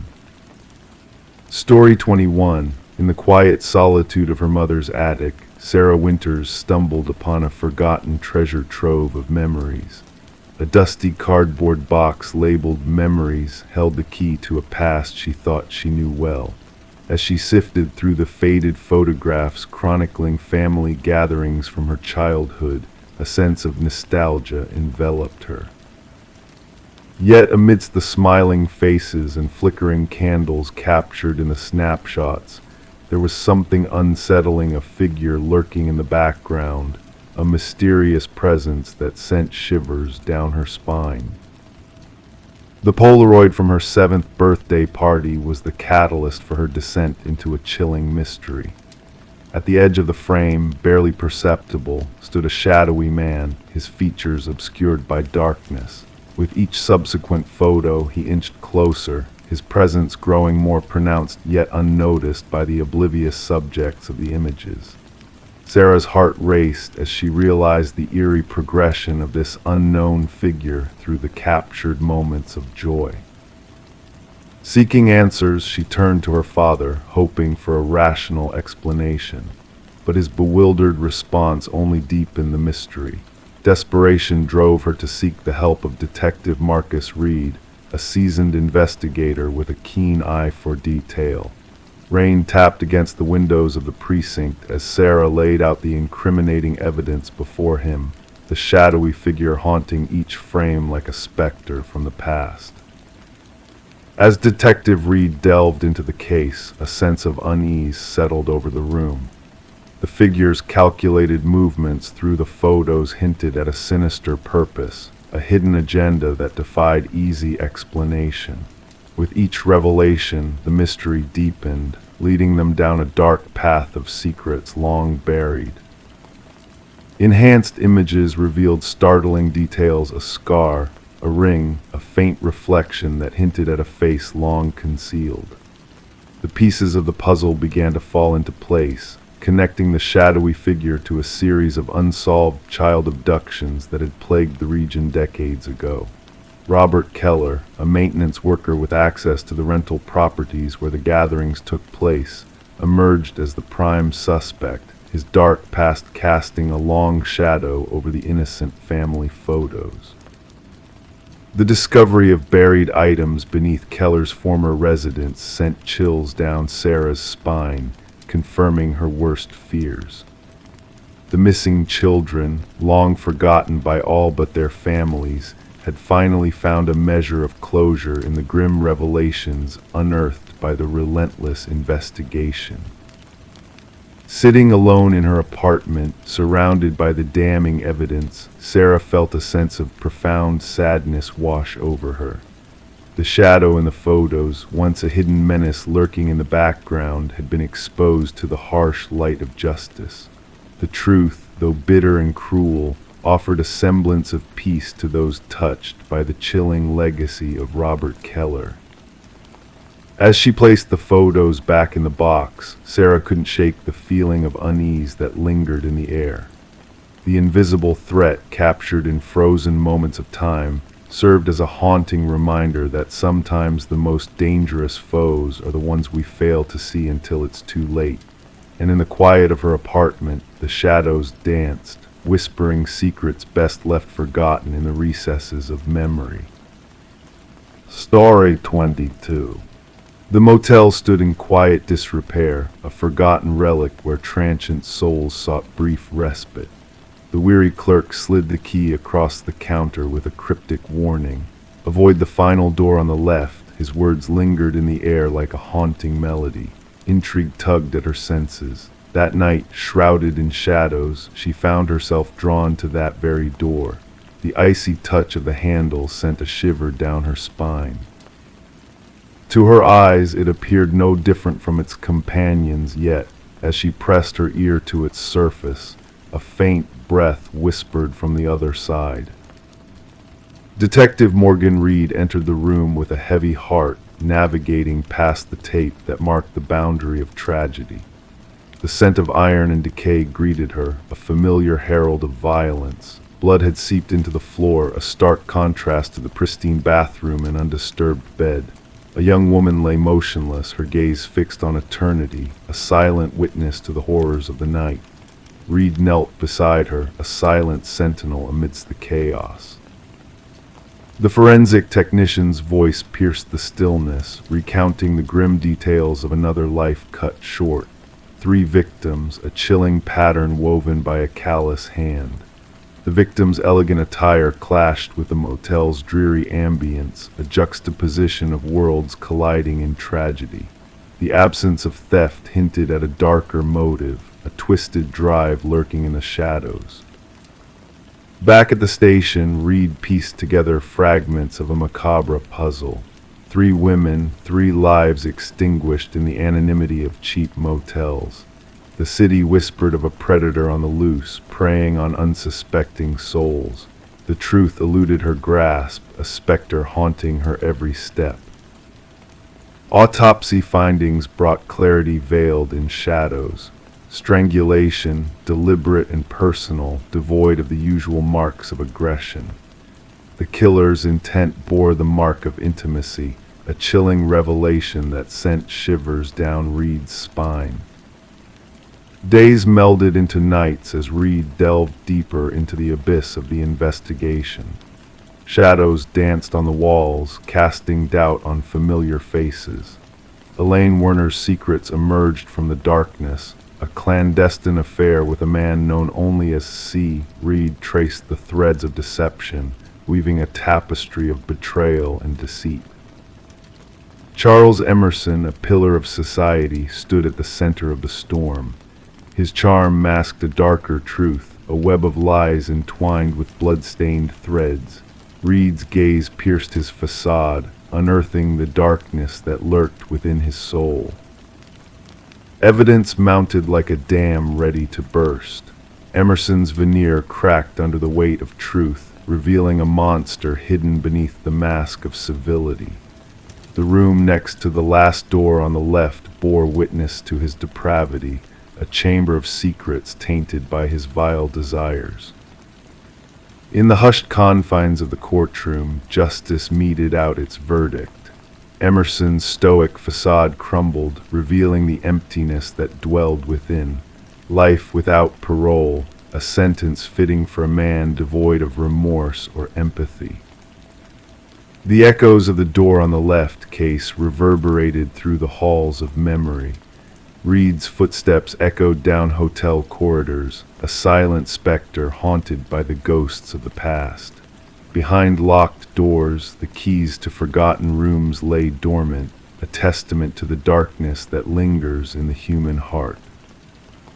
Story 23. The new homeowners found it peculiar the way the old intercom crackled in the dead of night, a relic of the past, updated but forgotten. One evening, the husband's curiosity got the best of him. He pressed the button and a whisper crackled through the speaker. "Why did you return?" Startled, he recoiled, hands trembling. His wife, standing behind him, softly uttered, "I never uttered those words." The Victorian manor stood amidst ancient oak trees, its aged facade concealing a modern interior. Daniel and Meredith Parker had acquired the property at a surprisingly low cost, despite the real estate agent's uneasy demeanor during the showing. The vintage intercom system, linking all rooms, had appealed to the history enthusiasts. Detective Sarah Reeves arrived at the property, gravel crunching under her unmarked car's tires. The call reported a possible break-in, but the dispatcher's tone hinted at a deeper mystery. Daniel Parker, tall and pale, welcomed her at the entrance, leading her through the grand foyer. It all began with the intercom, he recounted, guiding Detective Reeves. First static, then whispers, and eventually clear sentences. My wife thought I was imagining things until she heard it too. In the living room, Meredith sat rigid on an antique sofa, hands gripping a steaming mug she didn't touch. We found something hidden behind the wall, she revealed abruptly. Daniel wanted to expand the kitchen pantry, and as he removed the drywall, her voice faltered. Concealed behind the wall, wrapped in decaying plastic, they discovered a small leather-bound journal. Detective Reeves wore gloves and delicately turned its brittle pages. The elegant yet frantic handwriting belonged to Alina, the presumed previous owner. The entries hinted at her growing fear that her husband Vincent intended to harm her. The last entry was 30 years old, Daniel explained. After that, silence. The former owners mentioned buying it from an elderly man who moved to a retirement community. The investigation unveiled that Vincent and Alina Blackwood had indeed owned the house. Records indicated Vincent sold the house shortly after Alina supposedly left him, with no divorce, change of address, or financial activity in Alina's name post the journal's final entry. Detective Reeves mobilized a team to thoroughly search the property. Ground-penetrating radar revealed anomalies beneath the garden shed's concrete foundation.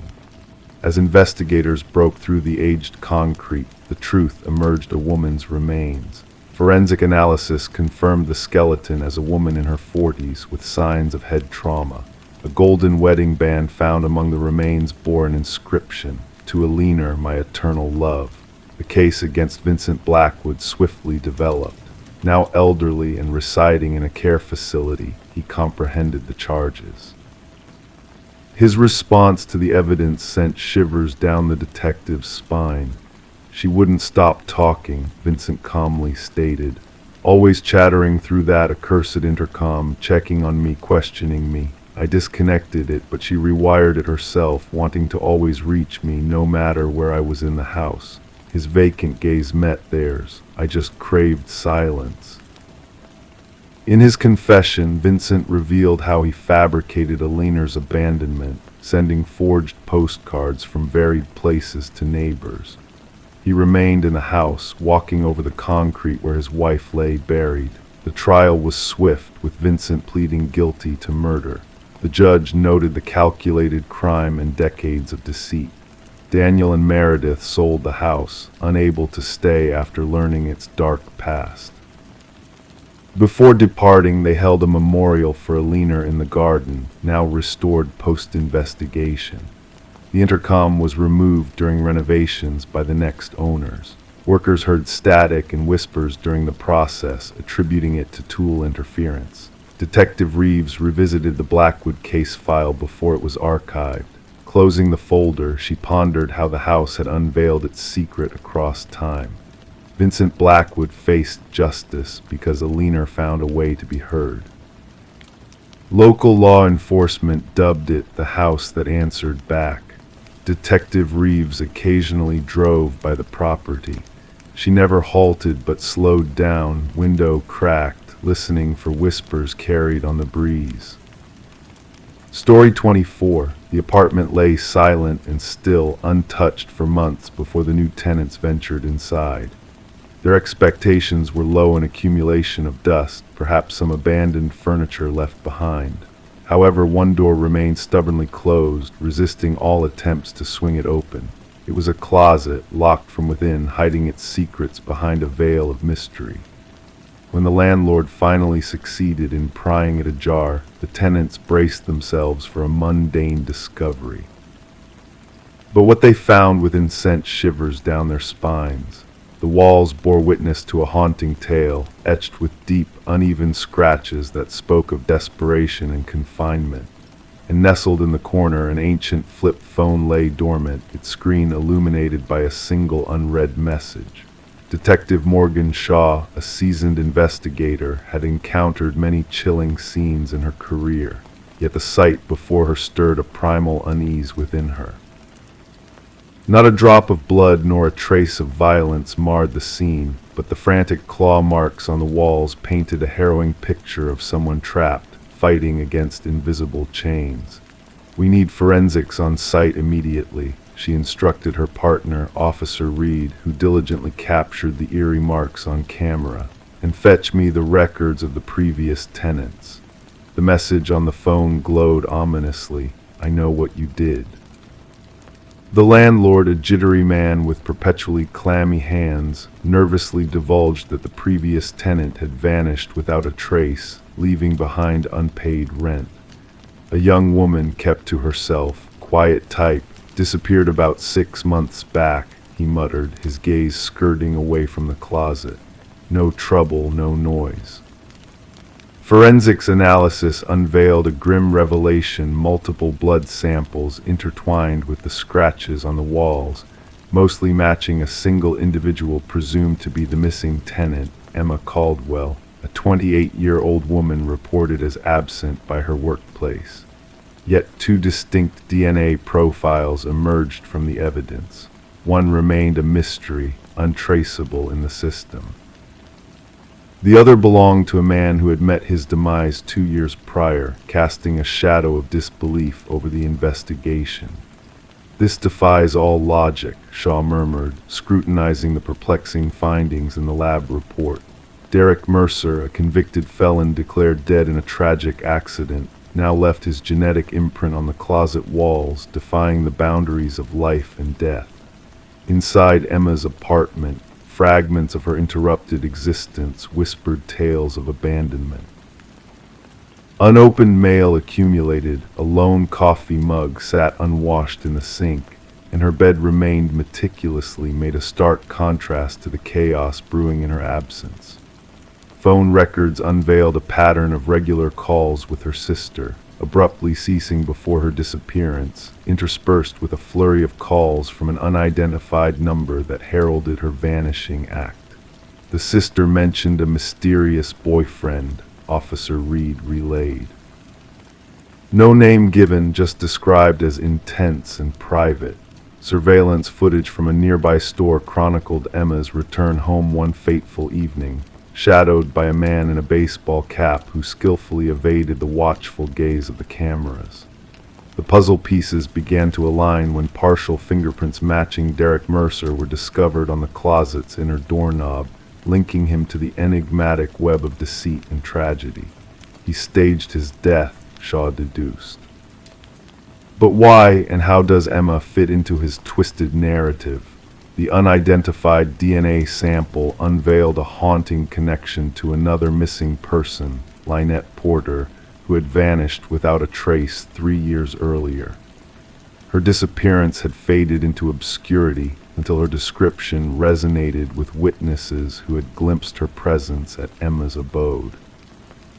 Shaw connected the dots through meticulous scrutiny of traffic camera footage, tracing a vehicle registered under Derek Mercer's mother's name loitering near Emma's residence, with a figure resembling Derek surveilling the surroundings.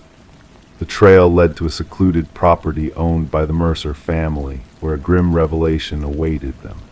Behind fortified basement doors, Lynette Porter languished in captivity, a mere shadow of her former self, subjected to the same torment that Emma had endured. "He forced me to witness," Lynette murmured, her eyes vacant, recounting the horrors she had borne witness to. "He wanted me to learn the price of defiance." As the evidence mounted diaries chronicling Mercer's obsession with dominance, photographs capturing the likenesses of Emma and Lynette, and chilling videos of Mercer subjugating Emma to his will, a manhunt spanning jurisdictions ensued, plunging the authorities into a race against time to apprehend the elusive predator. When Mercer was finally apprehended at a bus depot, equipped with a new persona and a one-way ticket to an undisclosed coastal haven, his possessions revealed a macabre intent. A roll of duct tape, a gleaming hunting knife, and a yellowed newspaper clipping chronicling Emma's disappearance painted a grim picture of his twisted fixation. During interrogation, Mercer maintained a veneer of eerie calmness, brushing off the accusations with a chilling nonchalance. She penned that message herself, he claimed, referring to the cryptic text on the phone. She yearned for salvation, yet she deserved none. The trial exposed the elaborate charade Mercer had orchestrated to feign his demise, leveraging the dental records of a destitute man who bore a resemblance to him. For 2 years he had prowled in obscurity, preying on unsuspecting women who mirrored his initial victim.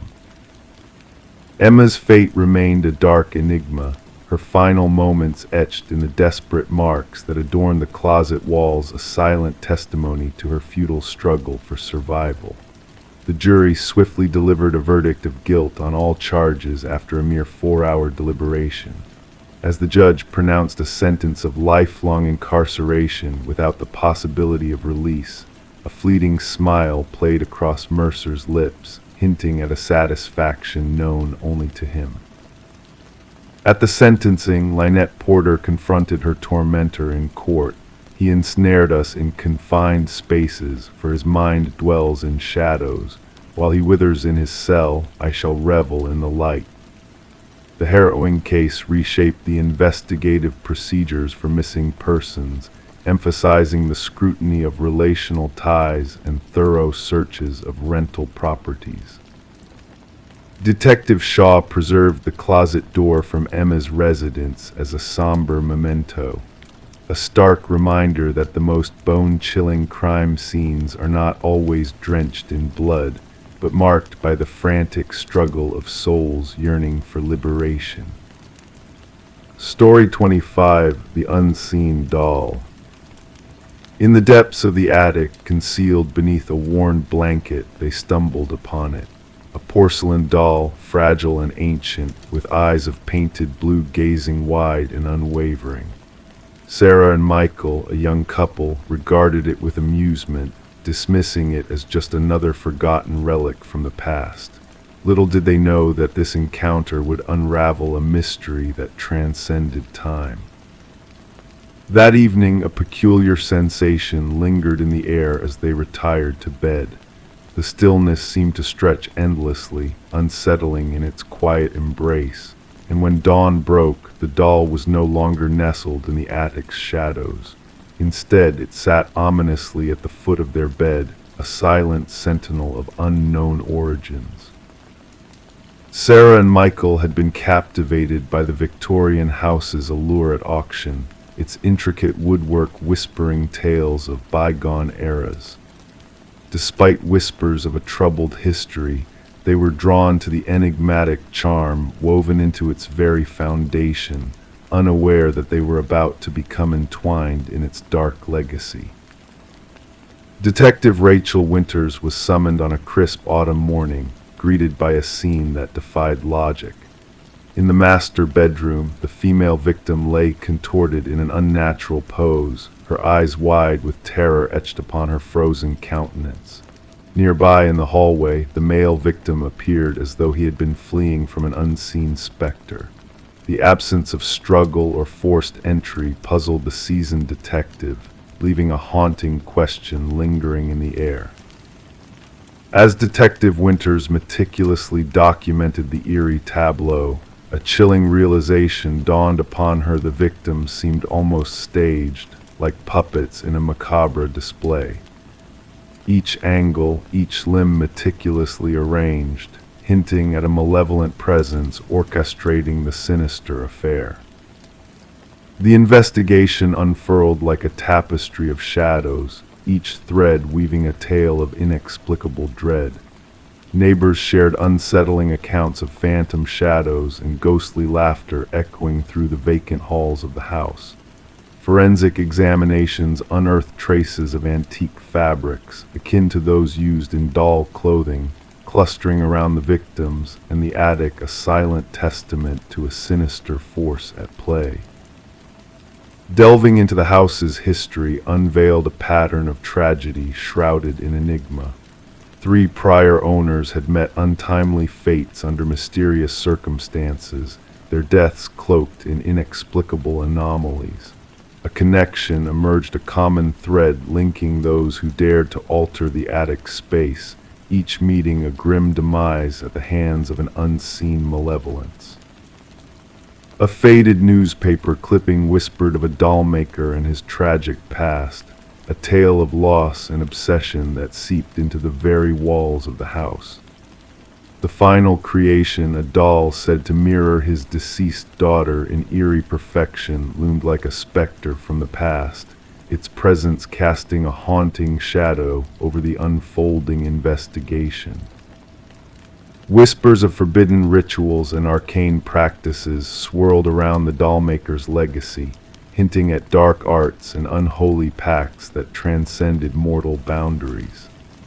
The line between truth and superstition blurred, leaving Detective Winters grasping at elusive strands of a mystery that defied rational explanation.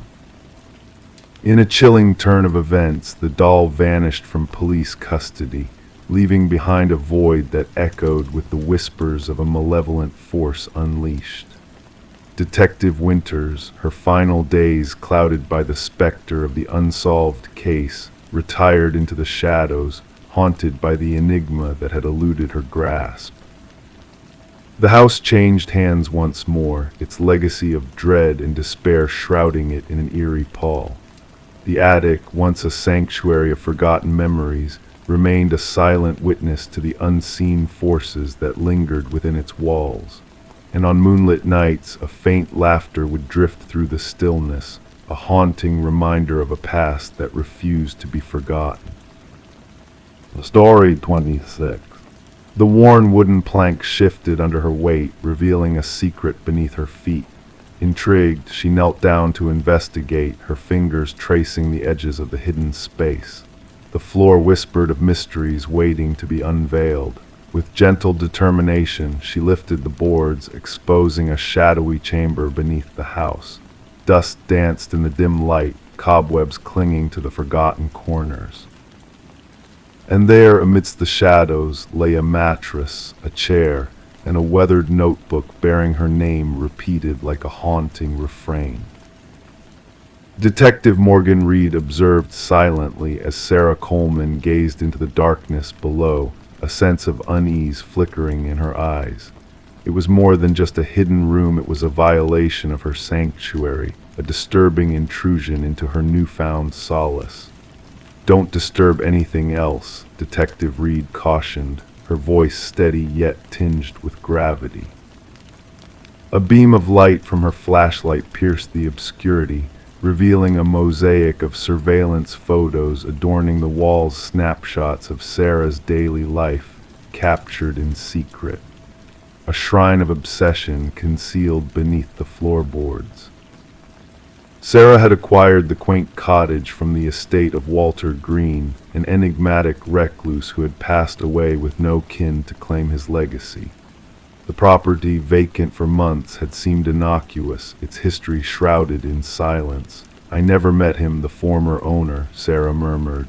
"The neighbors said he kept to himself. I thought that basement entrance had been sealed off long ago. The inspection report never hinted at this." As crime scene investigators arrived, their tools echoing against the wooden floors, they meticulously combed through the hidden chamber, gathering evidence and artifacts. Forensic analysis unveiled a tapestry of fingerprints belonging solely to Walter Green, a specter of obsession haunting the shadows. The timeline revealed a chilling narrative. Walter had been watching Sarah for years, invisible yet ever present in her world. The fixation was escalating, the department psychologist explained somberly. From fantasy to tangible preparation, the hidden room suggests a sinister intent. Detective Reed delved deeper, unraveling the threads of Walter's past. An interview with a former coworker unveiled cryptic whispers of possession, of a belief that Sarah belonged to him. A key found in Walter's locker led to a storage unit, a macabre replica of Sarah's former life meticulously recreated within its confines. The calendar marked with a fateful date, the mannequin resembling Sarah, the echoes of a delusion long festering in Walter's mind, all pointed to a dark obsession that had spiraled out of control. Walter's history of delusion and fixation on unattainable love cast a shadow over Sarah's tranquility, a reminder of the fragility of safety in a world veiled in darkness. Sarah made the decision to sell the house, severing ties with a past tainted by shadows. As she stood in the empty living room for the last time, a shiver ran down her spine. What if I hadn't discovered the truth beneath my feet? She pondered softly. The case closed with Walter's death, marked as a chilling tale of stalking and unfulfilled intentions. Sarah, now a ghost in her own story, drifted away to a new horizon, leaving behind the whispers of a hidden room and a past she sought to bury. The cottage found new owners, oblivious to the secrets lingering in its walls. The hidden room lay dormant, sealed off from prying eyes, a silent sentinel of a bygone terror. Life moved on, but for those who knew the truth, the memory of the room beneath the floor lingered, a cautionary tale of shadows that dance unseen, of nightmares that fade with the morning light, and of a woman who narrowly escaped a fate entwined with a stranger's obsession. Story 27, The Enigmatic Whispers. The apartment exuded an ancient aura, its time-worn features enveloped in a cloak of mystery. The heating system emitted a low, mournful groan, and the pipes rattled with a rhythm as old as time itself. To the occupant, these sounds were familiar, almost comforting in their predictability. But one fateful night, a subtle shift occurred in the tapestry of sound that filled the space. A whisper, delicate yet unmistakable, drifted through the vents like a wisp of smoke. It was not the ordinary chatter of a neighbor or the distant hum of city life. No, this whisper was different. It carried a weight, a presence that demanded attention, calling out a name that seemed to hang in the air like a delicate thread. In the dimly lit apartment, Detective Morgan Shaw stood, a lone figure in the midst of emptiness. Her gaze fixated on the rusted vent cover, pried open with an eerie purpose. Around her, the forensics team moved with precision, capturing the scene in flashes of light. Alina Reeves, the missing soul whose absence had triggered this macabre discovery, had been gone for 7 long days before her scent betrayed her whereabouts. The secrets that lay within the ventilation system defied logic, hinting at a darkness that lurked beneath the surface. Officer Patel, his voice somber, recounted Alina's claims of hearing voices through the vents. Her pleas had fallen on deaf ears, dismissed as mere quirks of an aging building, but Shaw knew better. Kneeling beside the vent, she traced the jagged marks etched into the metal, a silent testimony to a struggle unseen. Fingernails, desperate and wild, had clawed at the cover from within, seeking escape from an unseen menace. Alina, a beloved kindergarten teacher with a penchant for nurturing life, had succumbed to a fear that had taken root in her very being. Her sister's trembling words painted a picture of a woman haunted by whispers, tormented by unseen eyes. Shaw's eyes swept the apartment, now a canvas of unanswered questions. The bed carefully made, the mug abandoned in the sink, and the chair a sentinel beneath the vent, as if awaiting a visitor from the shadows. The revelations from the forensics team only deepened the mystery. Fibers intertwined with the grating, a fingerprint foreign to Alina, all pieces of a puzzle that refused to yield its secrets. As Shaw delved into Alina's world through audio recordings, a chilling truth emerged. The whispers had been real, a sinister presence reaching out from the shadows of the building's history. The building, a silent witness to a series of unsettling departures, held within its walls a darkness that defied explanation. Tenants had come and gone, their footsteps echoing in the corridors of memory, leaving behind tales of voices that spoke from the very structure itself. Harold Weber, the enigmatic superintendent with keys to every door, stood at the center of Shaw's scrutiny. His veneer of calm cracked under her gaze, revealing a man entwined in a web of secrets too dark to comprehend. The discovery of a hidden passage within Aliner's bathroom unveiled a realm of nightmares, a clandestine space where someone had dwelled, unseen and unheard, crafting a twisted bond with those who called the building home. Weber's meticulously organized files painted a portrait of obsession, each entry a testament to a connection forged in shadows. His arrest, marked by a serene acceptance, hinted at a mind detached from reality, anchored in a world of his own making. Aliner's fate, sealed by a journey into the bowels of the building, echoed the stories of those who had crossed paths with the unseen entity within the walls. A predator cloaked in whispers, preying on the unsuspecting, orchestrating a symphony of fear. As the trial unfolded, Shaw bore witness to a man whose delusions had spawned a nightmare that transcended mere mortal understanding.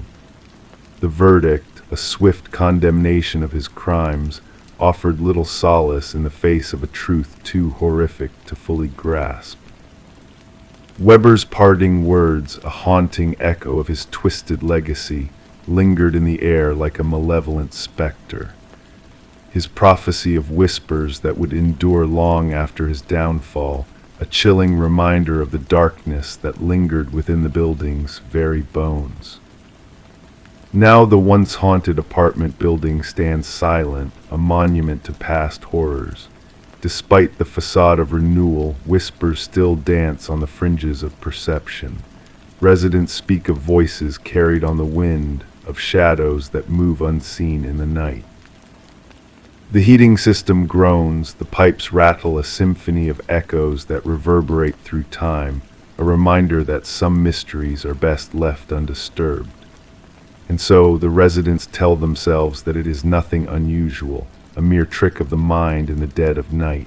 But deep down they know the truth that within the walls, the whispers of the past still linger, waiting to be heard once more.